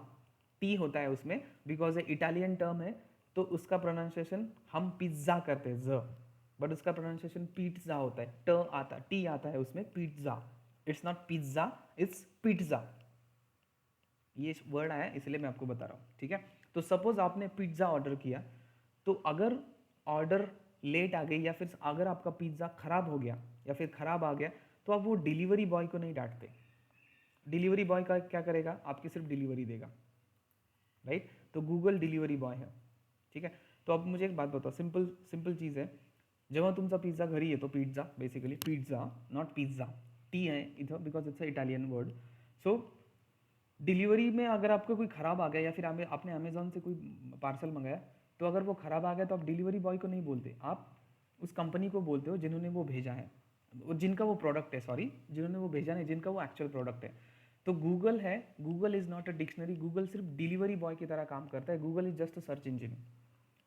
तो गूगल ने यहाँ पे जस्ट सर्च इंजिन, वो सिर्फ सर्च करके आपको रिजल्ट, मतलब जैसा डिलीवरी बॉय होता है ना, डिलीवरी बॉय क्या बोलेगा, मैडम आप मुझे मत बोलो, सर आप मुझे मत बोलो पिज़्ज़ा खराब आ गया, उन्होंने मुझे मेरे हाथ में दिया और मैं आपको एज इट इज़ ला के दिया, तो मेरी उसमें कोई गलती नहीं है ना, डिलीवरी बॉय, बिकॉज वो एक सिर्फ मीडियम है.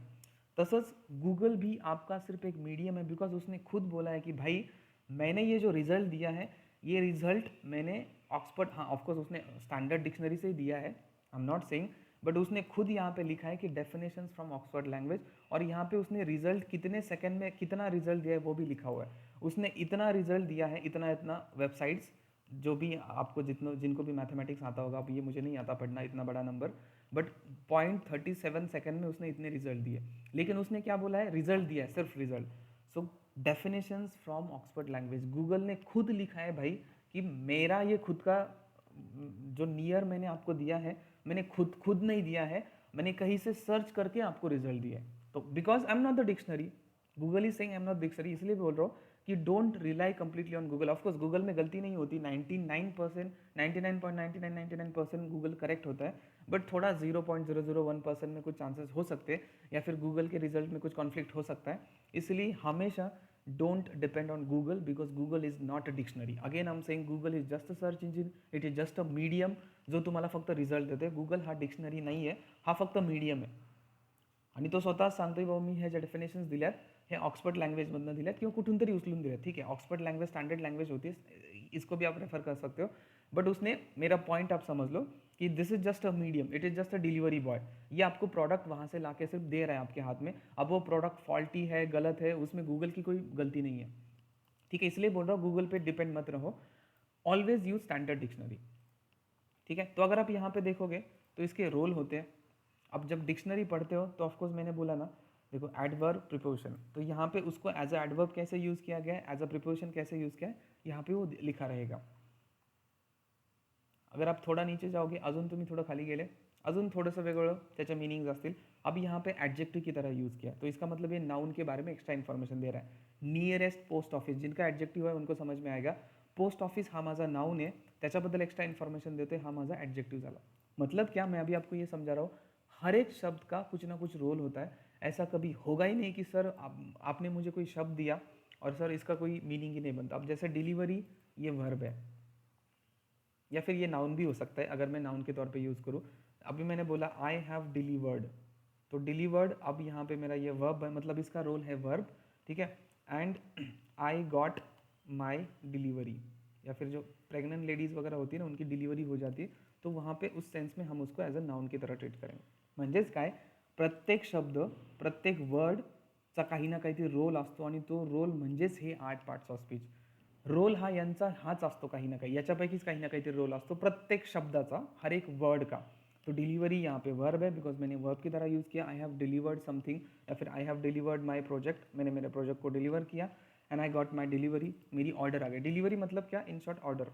ऑर्डर तो आप नाउन हो जाएगा ना, आपका ऑर्डर मंगाया, मैंने फ़ोन मंगाया, सेल फोन मंगाया, चार्जर मंगाया, that is my order, that is my delivery. अब यहाँ पे ये नाउन है, ठीक है। So this is all about parts of speech, कि पार्ट्स ऑफ स्पीच क्या होता है, कैसा बनता है, क्यों पढ़ते हैं, और ये होता क्या है exactly. Clear? Any sorry, any confusion, any doubt, any one? Sorry, yes, any one, any confusion?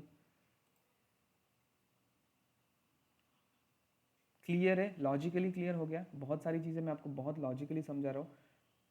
Any confusion, any one?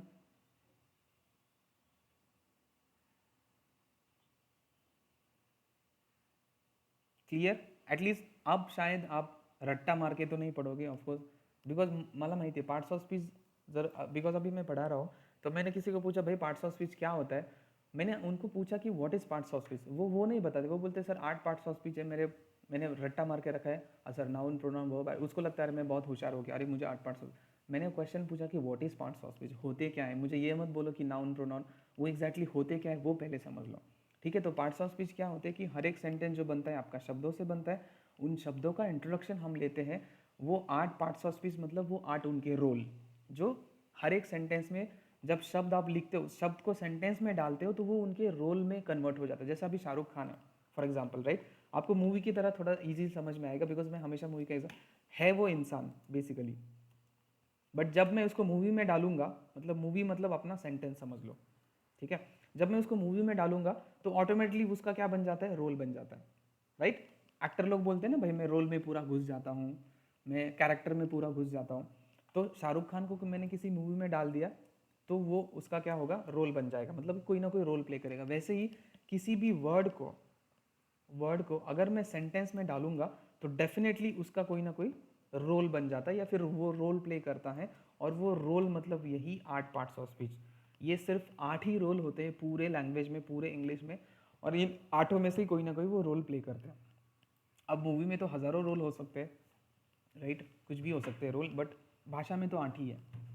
तो जैसे ही किसी भी एक्टर को आप उस मूवी में डालते हो, तो वो रोल प्ले करने लगता है, उसका कुछ रोल हो जाता है, या फिर रोल बन जाता है। वैसे ही किसी भी वर्ड को आप सेंटेंस में डालते हो, तो फिर उसका वो रोल हो जाता है, या फिर वो रोल प्ले करना स्टार्ट करता है। जैसे मैंने अभी एक नियरेस्ट का एग्जांपल दिया था। नियरेस्ट जब हमने गूगल पे देखा था, तो नियरेस्ट जब मुझे वर्ब की तरह ट्रीट करना था, तो उन्होंने ऐसा लगा दिया। जब नियरेस्ट यहाँ पे आपको एडजेक्टिव की तरह ट्रीट करना था या फिर यूज़ करना था, तो जब मैंने नियरेस्ट को इस सेंटेंस में डाला, तो यहाँ पे ये एडजेक्टिव का रोल प्ले कर रहा है। ह्या सेंटेन्समध्ये तो एडजेक्टिव सारखा रोल प्ले करतोय, बट ह्या सेंटेन्समध्ये तो वर्बचा रोल प्ले करतोय। मतलब मैंने क्या किया, उसको मूवी में अंदर डाल दिया। किसको, वर्ड को। जैसे एक्टर को मूवी में डालते तो रोल प्ले करते, वैसे वर्ड को अगर सेंटेंस में डाल दिया तो रोल प्ले करना स्टार्ट करते, और वो रोल बदलता रहता है। जैसा मैंने बोला, शाहरुख खान का रोल एक मूवी में कुछ और होगा, दूसरे मूवी में कुछ और होगा। तो मूवी मतलब हमारा हमारा सेंटेंस। तो इस मूवी में नियरेस्ट का रोल एडजेक्टिव था, लेकिन इस मूवी में नियरेस्ट का रोल मेरा वर्ब था। Clear? Any confusion, any doubt? ठीक है, अब हम वन बाय वन पढ़ेंगे। नाउन, सबसे पहला noun, then pronoun, then adjective, verb, adverb, because weekend के सेशन में हम थोडासा डीप ले रहे। वर्ब का ऑलरेडी हम पढ़ चुके हैं, वर्बचं मी तुम्हाला बऱ्यापैकी सांगितले, बट वर्ब का हम फिर से पढ़ेंगे, डोंट वरी। बट उससे पहले मुझे थोड़ा नाउन एंड प्रोनाउन ये समझाना है आपको, तो this is little important because ये आपको समझना पड़ेगा। अभी डोंट फील दॅट की अरे सर ये 5वी 6वीला पण झालं हे आम्हाला बोर होतं आहे, आम्हाला नको आहे, बट आपको क्या लगता है ना, सी भाषा में बहुत सारी चीज़ें होती है, भले ये बहुत बेसिक है, मुझे भी पता है, लेकिन ये बहुत ज़्यादा इंपॉर्टेंट है। इनके बिना आपकी लैंग्वेज नहीं है। तो भले आपको ऐसा लग रहा है कि मैं स्कूल में बैठा हूँ, बट पढ़ो, बिकॉज मैं अभी बहुत लॉजिकली पढ़ाने वाला हूँ। ठीक है, 1 मिनट। ऑलराइट, अभी हम ये जो नाउन प्रोनाउन पढ़ेंगे ना, ये ऐसा स्कूल की तरह नहीं पढ़ेंगे, म्हणजे शाळेत जे शिकवलं ना रट्टा मारून, उस तरीके से हम नहीं पढ़ेंगे। ऑफकोर्स हम बहुत लॉजिकली पढ़ेंगे, स्कूल के जैसा रट्टा मार मार के नहीं पढ़ेंगे। ठीक है, सो सबसे फर्स्ट नाउन, मैं आपको सिर्फ जो स्पोकन के लिए इंपॉर्टेंट है वही पढ़ाऊंगा और बहुत लॉजिकल पढ़ाऊंगा। स्कूल की तरह जसं आपण रट्टा मारले तसं मी शिकवणार नाही। सो सबसे पहले first point is our noun, या फिर फर्स्ट पर्सन जिसको हम बोलेंगे, या फर्स्ट रोल जो नाउन है। अब ये रोल हमें क्यों समझने पड़ते हैं, बिकॉज उससे हमें सेंटेंस का मीनिंग और ज़्यादा समझ में आता है अगर हमें रोल क्लियर हो। बिकॉज कभी कभी क्या होता है, वो एक वर्ड अलग अलग रोल प्ले करता है ना। अब जैसा आप मूवी देखने जब जाते हो, तो मूवी देखने के लिए पहले हीरो हीरोइन चेक करते हो ना कौन है, फिर उसके हिसाब से जाते हो, मतलब वो कौन है कैसे वो देखते हो और फिर जाते हो। वैसे ही सेम यहाँ पे अगर आपको रोल क्लियर है तो सेंटेंस समझने में और ज़्यादा आसानी होगी, इसलिए हम ये रोल समझ में लेते हैं। वेरी फर्स्ट नाउन, अब ये भी मैं आपको बहुत लॉजिकली पढ़ाऊंगा। यहाँ पे भी हमने डेफिनेशन रटे हुए हर एक स्कूल कॉलेज में, म्हणजे अपन डेफिनेशन रट्टा मारतो, आपने शायद ये डेफिनेशन रट्टा मारी होगी कि noun is a name of person, place, things, animal, feelings, concept, idea, जो भी है। तो आपने ये रट्टा मारा होगा हमेशा, राइट, कि noun is a name of a person, place, animal, things, blah blah blah blah blah. No, ऐसा इस तरीके से मत जाओ, बहुत कन्फ्यूजिंग होता है, आपको कुछ भी समझ में नहीं आएगा। या फिर मैं लॉजिकली पढ़ाता हूँ। सो नाउन को अगर मैं एक सिंपल एक लँग्वेज में या फिर एक सेंटेन्स में बताऊंगा ना, म्हणजे जर मला एका शब्दात जर नाउन सांगायचं असेल तर काय, तर मी सांगेल की जगातली प्रत्येक गोष्ट, everything in the world is a noun. जगातली प्रत्येक गोष्ट ही नाउन है। दुनिया में जितनी भी चीज़ें इंसान ने या भगवान ने बनाई है, सब कुछ नाउन है। जितनी भी चीज़ें, मतलब उसमें कुछ भी हो सकता है, इंसान हो सकता है, जानवर हो सकता है, गाय, बैल, एनिमल, निर्जीव चीज़ें, थिंग्स, कंसेप्ट, आइडियाज़, सब कुछ, एवरीथिंग जो हमें दिखता है या फिर नहीं दिखता, everything in the world is a noun. अब अभी जहाँ पे भी बैठे हैं, ठीक है, जहाँ पे भी घर में या फिर बाहर बाल्कनी में, आपके आसपास जितनी भी वस्तू आहे, म्हणजेच मी तुम्हाला सांगतो की नाउन काय असतं, प्रत्येक गोष्ट, मग ते व्यक्ति असो, वस्तू असो, प्राणी असो, काही असो, आपके पास आसपास आपको जितनी भी चीज़ें नज़र आ रही है, टेबल हो, टीवी हो, फैन हो, रिमोट हो, लैपटॉप हो, कंप्यूटर हो, बॉटल हो, की हो, एवरीथिंग इज नाउन। प्रत्येक गोष्ट ही नाउन है।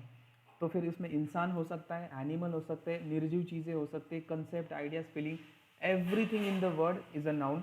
जो आपको दिखता है, जिसको आप सीन कर सकते हो, टच कर सकते हो, फील कर सकते हो, वो भी नाउन है। या फिर जिसको आप नहीं देख सकते, नहीं टच कर सकते, नहीं फील कर सकते, वो भी नाउन है। फॉर एग्जाम्पल, 2 एग्जाम्पल मैं देता हूँ। अब चेयर है, चेयर को मैं टच कर सकता हूँ, चेयर नाउन है। किसी इंसान को भी टच कर सकता हूँ, जब सपोज आपके पापा हैं, पापा भी एक नाउन है। प्रत्येक गोष्ट नाउन है। अब कुछ ऐसी चीज़ें होती है दुनिया में जो है लेकिन दिखती नहीं है। मैंने अभी बोला कि everything in the world is a noun. अगर वो दुनिया में है, इसका मतलब वो नाउन होगी, प्रत्येक गोष्ट। एक एग्जांपल, कॉन्फिडेंस। कॉन्फिडेंस को क्या अभी अभी आपने कभी देखा है, ऐसा कभी होगा कि यार कल ना मैंने 2 कॉन्फिडेंस देखे जो रोड पे झगड़ रहे थे, फाइट कर रहे थे, और एक कॉन्फिडेंस ने येलो कलर का शर्ट पहना था और एक कॉन्फिडेंस ने ब्लू कलर का शर्ट पहना। ऐसा कभी होता नहीं। तो जनरली क्या होता है, दुनिया में जितनी भी चीज़ें होती है वो 2 तरीके से होती है दुनिया में एग्जिस्ट। एक जिसको हम देख सकते हैं, उनको हम कॉन्क्रीट बोलते हैं, कॉन्क्रीट, जिसको हम देख सकते हैं। और एक होता है एब्स्ट्रैक्ट। जो प्रोग्रामिंग लैंग्वेज से उनको पता होगा, एब्स्ट्रैक्ट क्लासेस होते हैं। तो एब्स्ट्रैक्ट का पहले मीनिंग समझ लो, एब्स्ट्रैक्ट होता है क्या, मैं बता देता हूँ। कॉन्क्रीट मतलब सॉलिड ऑब्जेक्ट। थोड़ा सा साइंस में लेके जाता हूँ, मेरा साइंस सॉरी इतना पक्का नहीं है, बट सायन्समध्ये घेऊन जातो। कॉन्क्रीट म्हणजे काय, सॉलिड वस्तू। सॉलिड म्हणजे ज्याला आपण टच करू शकतो। सॉलिड मतलब वो मटेरियल हो सकता है, लिक्विड हो सकता है, कोई भी हो सकता है। जिसको कुछ ना कुछ एक बाउंड्री है। अब जैसे मोबाइल है, मोबाइल अगर मैं मोबाइल का पिक्चर देखूँ, पिक्चर सामने लेके आओ मोबाइल का, मोबाइल इस टाइप का होता है, इसको शेप होता है, ठीक है, तो इसको मैं टच कर सकता हूँ, इसको बाउंड्री, ये जो है यही उसकी बाउंड्री होती है, जैसा उसका आकार वैसा बाउंड्री, बॉल है तो उसको ऐसा बाउंड्री होगा, म्हणजेच काय, ये नाउन है। तो नाउन जो होते हैं, मैंने अभी बोला नाउन को एक सिंपल लैंग्वेज में समझो कि everything in the world is a noun. जो भी चीज़ें इस दुनिया में मौजूद है, भले वो दिखती है ना दिखती है, सब कुछ नाउन है। तो दो चीज़ें होती है, दो टाइप के नाउन होते हैं, एक जो आपको दिखते हैं जिसको हम कॉन्क्रीट नाउन बोलते हैं। कॉन्क्रीट ये शब्द सीमेंट कॉन्क्रीट से बना है। कॉन्क्रीट को अगर आप देखोगे तो कॉन्क्रीट ऐसा सॉलिड वस्तु होती है, सॉलिड चीज़ होती है, तो कॉन्क्रीट तो मतलब जिसको हम देख सकते हैं, फोन, टेबल, टीवी, लॅपटॉप, घर, गाडी, बंगला, राम श्याम, गीता, सीता, हे सगळे लोक, माणूस, पक्षी, प्राणी, वस्तू ज्यांना आपण टच करू शकतो, फील करू शकतो, ये आपकी कॉन्क्रीट है। लेकिन कुछ ऐसी चीज़ें होती है वो सिर्फ कंसेप्ट होती है, एब्स्ट्रैक्ट होती है। एब्स्ट्रैक्ट इस मीनिंग का, एब्स्ट्रैक्ट इस शब्द का मीनिंग होता है की ऐसी चीज़ें जो सिर्फ खयाली है, म्हणजे ती फक्त आहे बट ती फक्त खयाली आहे। एब्स्ट्रैक्ट जो एक्चुअल एग्जिस्ट नहीं करती बट वो है, मौजूद है। अब जैसे सिंपल एग्जांपल लो, कॉन्फिडेंस, कॉन्फिडेंस भले दिखता नहीं लेकिन वो है। तो existing as an idea, feeling, quality, not as a material और ऑब्जेक्ट, म्हणजेच काय, अशी गोष्ट की जी आहे बट ती अशी सॉलिड नाही आहे किंवा जी आपण बघू नाही शकत बट आहे, जगामध्ये आहे, तो वो होती है एब्स्ट्रैक्ट नाउन। तो ऐसे नाउन जो है लेकिन मोस्टली कंसेप्ट की बात होती है, कंसेप्ट कोई भी कंसेप्ट होती है जो ख्याली कंसेप्ट होती है, that is your abstract noun. So बस नाउन में यही दो चीज़ें इंपॉर्टेंट है, ये आप थोड़ा सा लॉजिकली समझ लो कि नाउन होता क्या है। Everything in the world is a noun, दुनिया में जितनी भी चीज़ें हैं वो नाउन है। तो भगवान ने या फिर दुनिया में ऐसी चीज़ें होती है, दो टाइप की चीज़ें होती है। एक चीज़ है जिसको आप देख सकते हैं, मतलब कॉन्क्रीट, जैसे ये सारे एग्जाम्पल हैं जिसको आप देख सकते हो या फिर टच भी कर सकते हो। दूसरा है एब्स्ट्रैक्ट नाउन। एब्स्ट्रैक्ट नाउन मतलब ऐसी चीज़ें जो है लेकिन नहीं दिखती है या फिर उनको टच नहीं कर सकते, दीज आर एब्स्ट्रैक्ट नाउन्स। तो ये सब, लक आप नहीं देख सकते, कॉन्फिडेंस नहीं देख सकते, जस्टिस मतलब न्याय। अब ध्यान देना, इसमें कन्फ्यूजन होता है। न्याय ये सिर्फ कन्सेप्ट है, आप न्यायालय देख सकते हो, न्याय नहीं देख सकते। न्याय ही फक्त कन्सेप्ट आहे। एखाद्याला आपण म्हणतो ना न्याय भेटला, न्याय भेटला, न्याय तुम्ही कधी बघितलाय का, काळ्या कलरचा, पांढऱ्या कलरचा? नो। आप न्यायालय की बिल्डिंग देख सकते हो लेकिन न्याय या फिर जस्टिस नहीं देख सकते हो। अब डेथ, डेथ मतलब मृत्यु। आप बोलोगे यार सर मैंने तो मरा हुआ इंसान देखा है, तो मैंने बोला ना कि आप क्या नाउन यूज करते हो उस पर बहुत डिपेंड है। आप डेथ पर्सन देख सकते हो लेकिन डेथ ये सिर्फ कंसेप्ट है, आप डेथ को नहीं देख सकते। ऐसा कभी हुआ है डेथ रोड पे भाग रही है, डेथ काले कपडे पहन के जा रही है, या फिर डेथ ब्लू शर्ट पहन के जा रही है? ऐसा कभी नहीं होता। म्हणजेच काय की तुम्ही शब्द बदलला तर त्याचा अर्थ बदलतो किंवा त्याची कॅटेगरी बदलते। अगर मैं डेथ बोलूँ तो ये मेरा कॉन्क्रीट नाउन है, सॉरी एब्स्ट्रैक्ट नाउन है जो दिखता नहीं है, लेकिन डेड पर्सन बोलूँ तो फिर ये मेरा कॉन्क्रीट नाउन बन जाएगा, बिकॉज मैं पर्सन को देख सकता हूँ, कॉन्क्रीट। ठीक है। सो नाउन को वो रट्टा मत मारो, noun is a name of a person, place, no, everything in the word is a noun. और मैंने एक और चीज़ बताई थी आपको जब मैं सब्जेक्ट पढ़ा रहा था, मी सब्जेक्ट सांगितलं होतं की ज्याच्याबद्दल बोलतो आपण तो तुमच्या सेंटेन्सचा सब्जेक्ट असतो। जिसके बारे में भी आप बात करते वो आपके सेंटेंस का सब्जेक्ट होता है हमेशा। सब्जेक्ट में ऑलवेज नाउन या प्रोनाउन आते। तो जब भी अभी सपोज मैं कॉन्फिडेंस की बात कर रहा हूँ, confidence is good to have, तो यहाँ पे कॉन्फिडेंस हा माझ्या सेंटेन्सचा सब्जेक्ट आहे का, कारण मी आता त्याच्याबद्दल बोलतोय। तो अल्टीमेटली ये क्या है, नाउन भी है, बिकॉज दुनिया में हर एक चीज़ नाउन होती है। ठीक है। तो जब भी आप किसी भी सब्जेक्ट, किसी भी वर्ड की बात करते हो वो सेंटेंस का सब्जेक्ट बन जाता है, या तो वो नाउन होगा या तो वो प्रोनाउन होगा। ठीक है। अब ईट वैसे तो वर्ब है लेकिन मैं इसको नाउन की तरह ट्रीट कर सकता हूँ। ईटिंग इज़ माई हॉबी, खाना मेरा हॉबी, या फिर खाना खाना ये मेरा हॉबी है। सो ईटिंग अब यहाँ पे अब नाउन की तरह काम करने लगेगा, बिकॉज मैं इसकी बात कर रहा हूँ। म्हणून मी सांगितलं होतं सब्जेक्ट काय असतं ज्याच्याबद्दल आपण बोलतो तो तुमच्या सेंटेन्सचा सब्जेक्ट असतो। सब्जेक्ट हमेशा नाउन किंवा प्रोनाउन असतात। सो ईटिंग इस, अब यहाँ पे मैं कोई एक्शन नहीं दिखा रहा हूँ, अब ये इस एक क्रिया की बात करो, एक कंसेप्ट की बात करो। खाना एक कंसेप्ट है, नॉट क्रिया। तो कंसेप्ट नाउन होती है ऑफकोर्स। ठीक है। So eating is my hobby, eating एक कंसेप्ट है। ठीक है। सो हा झाला माझा नाउन। ठीक है। सो नाउन क्या होता है, नाउन को रट्टा मत मारो, noun is a name of a person, नहीं। दुनिया में जितनी भी चीज़ें हैं वो नाउन होती है। तो दो कैटेगरी की चीज़ें होती है, एक जिसको हम देख सकते हैं, एक हम जिसको हम देख नहीं सकते, दैट इज योर नाउन। अब नाउन में अभी सबसे इंपॉर्टेंट पॉइंट मैं आपको बता रहा हूँ, ध्यान से सुनना। नाउन के टाइप आपको रटाए जाते हैं। म्हणजे नाऊनचे जे टाइप आहेत ना, proper noun, common noun, collectible noun, ठीक है, काउंटेबल नाउन, ये थोड़े इंपॉर्टेंट है, काउंटेबल अनकाउंटेबल। बट मैंने आपको जो एक गोल्डन रूल बताया था वो सब्जेक्ट वर्ब वाला, कि अगर आपका सब्जेक्ट थर्ड पर्सन सिंगुलर है, टी एंड एस है, तो आगे मेरी जो हीरोइन है वो साड़ी में आएगी, सिंगुलर में आएगी। अगर आपको ये रूल प्रॉपर समझ में आ गया है तो मैं आपको बताऊंगा, आपको नाउन और प्रोनाउन के एक भी टाइप पढ़ने की ज़रूरत बिल्कुल नहीं है। आप ये जो कॉमन नाउन, प्रॉपर नाउन रट्टा मार मार के पढ़ते हो ना, बिल्कुल ज़रूरत नहीं, इससे कभी आपका सेंटेंस गलत होता ही नहीं है। या फिर अगर मुझे कोई सेंटेंस कंस्ट्रक्ट करना है, मी लास्ट टाइम पण सांगितलं होतं, अब यहाँ पे बॉय है, बॉय मुझे पता है थर्ड पर्सन सिंगुलर है, मैं हैज़ लगाऊंगा, ठीक है, या फिर इज लगाऊंगा, या फिर डज लगाऊंगा, या फिर बॉय टॉक्स लगाऊंगा, बस।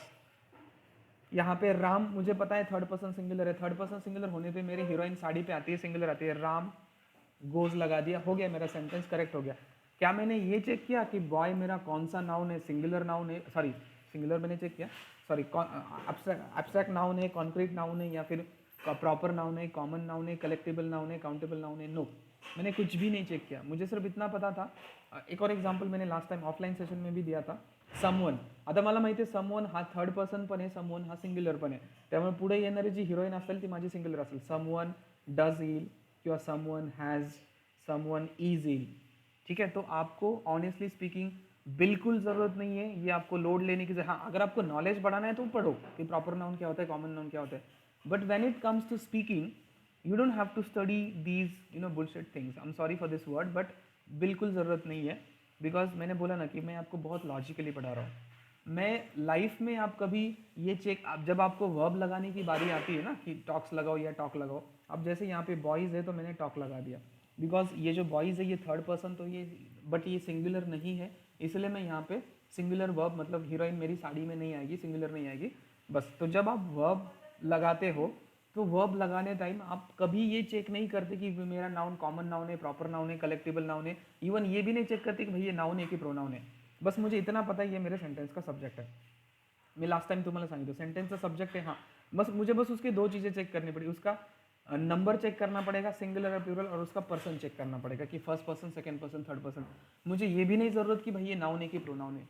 अब बॉय, यही एग्जाम्पल ले लो ना, बॉय का एग्जाम्पल, मुझे कोई लेन देन नहीं कि बॉय, मुझे नहीं पता ये बॉय नाउन है प्रोनाउन है, ठीक है, कोई बात नहीं, मुझे ये पता चला है कि मैं इसकी बात कर रहा हूँ तो ये सेंटेंस का सब्जेक्ट है, ठीक है। अब ये इसका मैं नंबर चेक करूँगा, नंबर हाँ सिंगुलर आहे आणि थर्ड पर्सन पण आहे, मतलब थर्ड पर्सन भी है और सिंगुलर भी है, तो आगे आने वाली जो हीरोइन है वो एस के साथ आएगी, एस लेके आएगी, तो मैंने यहाँ पे एस लगा दिया। मैंने ये समझा है ऑलरेडी, बहुत बार समझा है, ठीक है, हो गया, मेरा सेंटेंस करेक्ट है। मुझे ज़रूरत नहीं है कि ये नाउन है कि प्रोनाउन है। एक थोड़ा सा ऑफकोर्स अगर आप नाउन को समझ लेते हो तो अच्छी बात है, मैं ये नहीं बोल रहा हूँ कि नाउन को स्टडी मत करो, नहीं तो कल जाके मत बोलना अरे दत्ता सर ने तो पढ़ा बोला है कि नाउन प्रोनाउन स्टडी मत करो। हाँ, आगे चीज़ें थोड़ी फार सिंप्लीफाई होती है, ईजी हो जाती है अगर आपको नाउन प्रोनाउन समझ में आ गया तो, बिकॉज ये ग्रामर है ये कोई पागल नहीं है कि उन्होंने फिर नाउन का कंसेप्ट लाया। अगर आप पढ़ते हो तो well and good, but just मैं आपको लॉजिकली बता रहा हूँ, तुम्ही जर स्टडी केला तर चांगलीच गोष्ट आहे, त्याच्यामध्ये वाईट असं नाही। आई एम नॉट सेइंग कि आप नाउन मत पढ़ो, मैं जस्ट बोल रहा हूँ कि आपको लॉजिकली पढ़ा रहा हूँ, आपका स्टडी का लोड मैं कम कर रहा हूँ, ठीक है। तो डोंट से कि अरे सर ने बिल्कुल समझाया कि नाउन पढ़ो ही मत, प्रोनाउन पढ़ो ही मत, no, not like that. Of course वो पढ़ने से आपका नॉलेज बढ़ जाता है, बट मैं आपको लॉजिकली बता रहा हूँ कि उसकी पढ़ने की ज़रूरत वैसे क्यों नहीं पड़ती, ठीक है।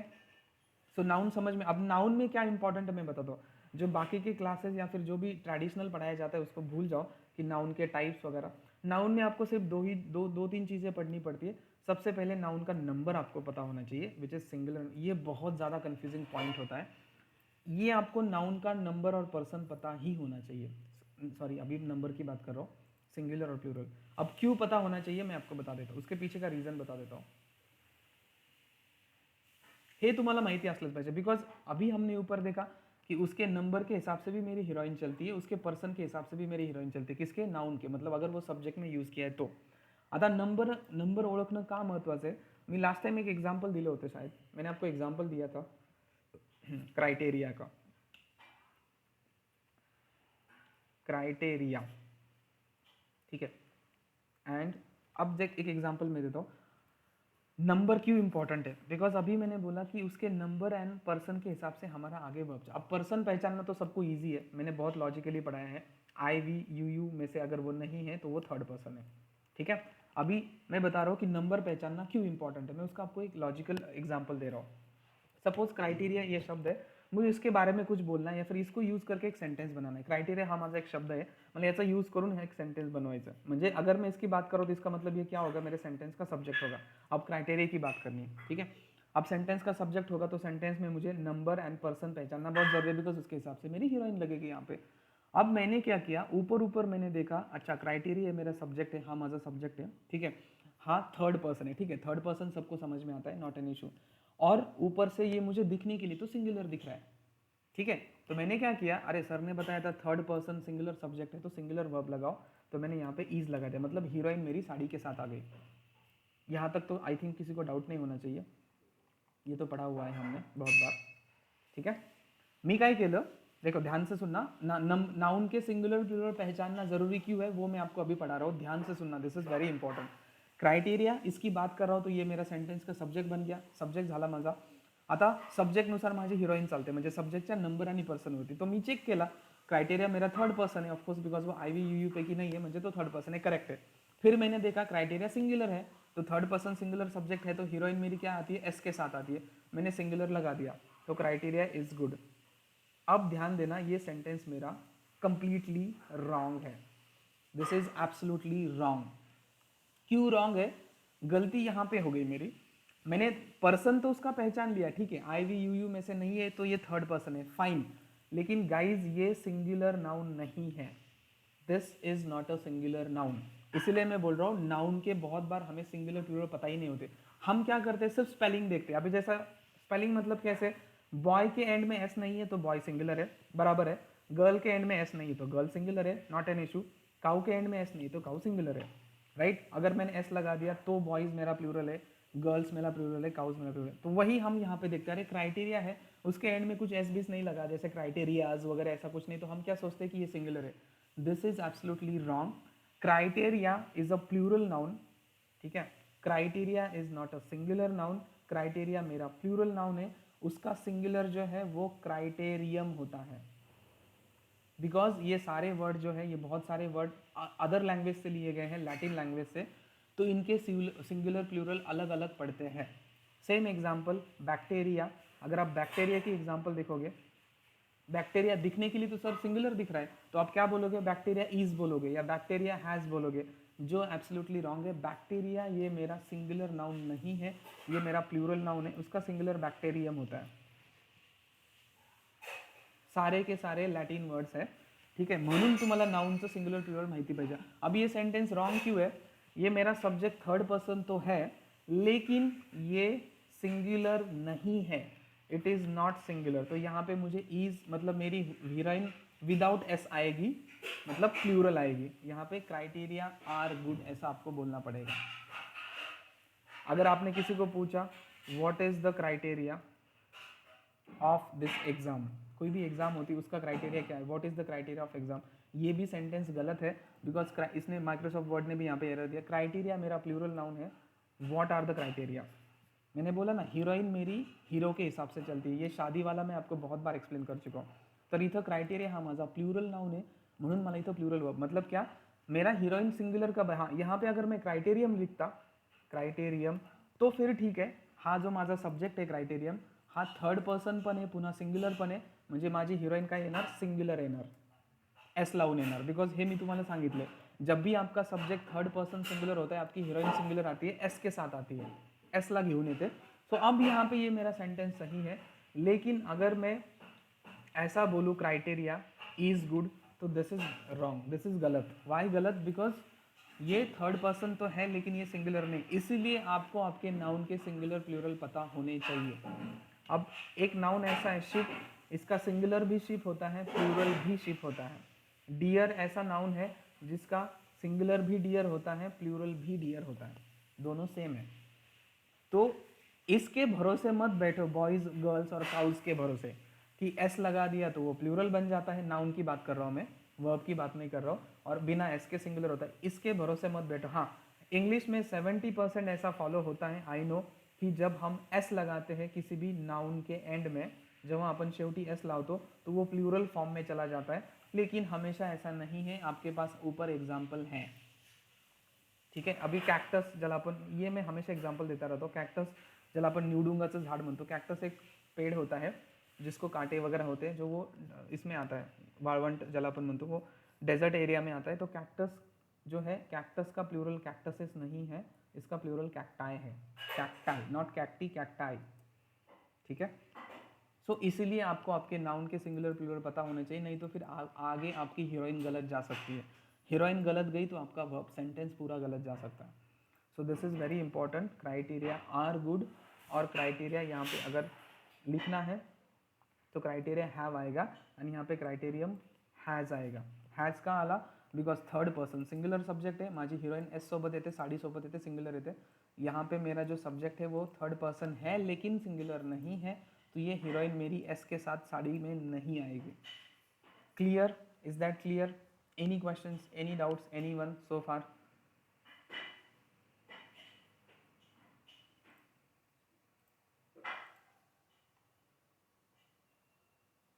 All right, just a quick revision, I am gonna finish the topic. Noun, नाउनचं मी सांगत होतो की नाउन क्या होता है. डेफिनेशन मत रटो कि noun is a name of a person. Everything in the world is a noun, that's it. दुनिया में जितनी भी चीज़ है सब कुछ नाउन है. हाँ, दो टाइप की चीज़ होती है, एक दिखती है या टच कर सकते हैं, कॉन्क्रीट नाउन, नहीं दिखती एब्स्ट्रैक्ट नाउन. ठीक है. नाउन के टाइप आपको पढ़ने की बिल्कुल ज़रूरत नहीं है, बस नाउन का सिंगुलर प्लूरल पता होना. इसीलिए मैंने यहाँ पे ये रेड कलर में लिखा है कि कोई भी चीज़ अगर इस दुनिया में है, मैंने बोला ना कि जितनी भी चीज़ें दुनिया में है वो नाउन होती है. अगर वो दुनिया में है, इसका मतलब या तो वो एक होगी, मतलब सिंगुलर होगी, या तो एक से ज़्यादा होगी, मतलब प्लूरल होगी. तो हर एक नाउन सिंगुलर होता ही होता है, बिकॉज अगर वो दुनिया में है तो वो सिंगुलर होता. हाँ, उसका प्लूरल नहीं पढ़ सकता. अब बहुत सारे नाउन ऐसे होते हैं, जैसे कॉन्फिडेंस. कॉन्फिडेंस इसका सिंगुलर बनेगा, उसका प्लूरल नहीं बनेगा. ठीक है. लक सिंगुलर है, इसका प्लूरल नहीं है. तो मैं ये बोल रहा हूँ कि आपको नाउन के सिंगुलर प्लूरल, ये कंसेप्ट बहुत ज़्यादा इंपॉर्टेंट है. बिकॉज अगर दुनिया में कोई भी चीज़ बनाई है भगवान ने या हमने, या तो फिर वो एक होगी, सिर्फ एक होगी. अब जैसे फॉर एग्जांपल कॉन्फिडेंस, लक सिर्फ सिंगुलर होते हैं, उनका प्लूरल नहीं पढ़ते. और कुछ कुछ नाउन दोनों हो सकते हैं, सिंगुलर भी हो सकते हैं, प्लूरल भी हो सकते हैं. ये कंसेप्ट पहले समझ लो. हर एक नाउन डेफिनेटली सिंगुलर होगा ही होगा, बिकॉज अगर वो दुनिया में है तो मतलब वो होगा ही सिंगुलर. हाँ, ज़रूरी नहीं कि उसका प्लूरल हमेशा पड़ जाए. जैसे confidence, luck abstract noun basically. ठीक है. जस्टिस, तो इनके प्लूरल, या फिर अनकाउंटेबल नाउन, वाटर, वाटर के प्लूरल नहीं होते, डैश, नो प्लूरल. बट अगर दुनिया में है तो उसका सिंगुलर तो डेफिनेटली होगा.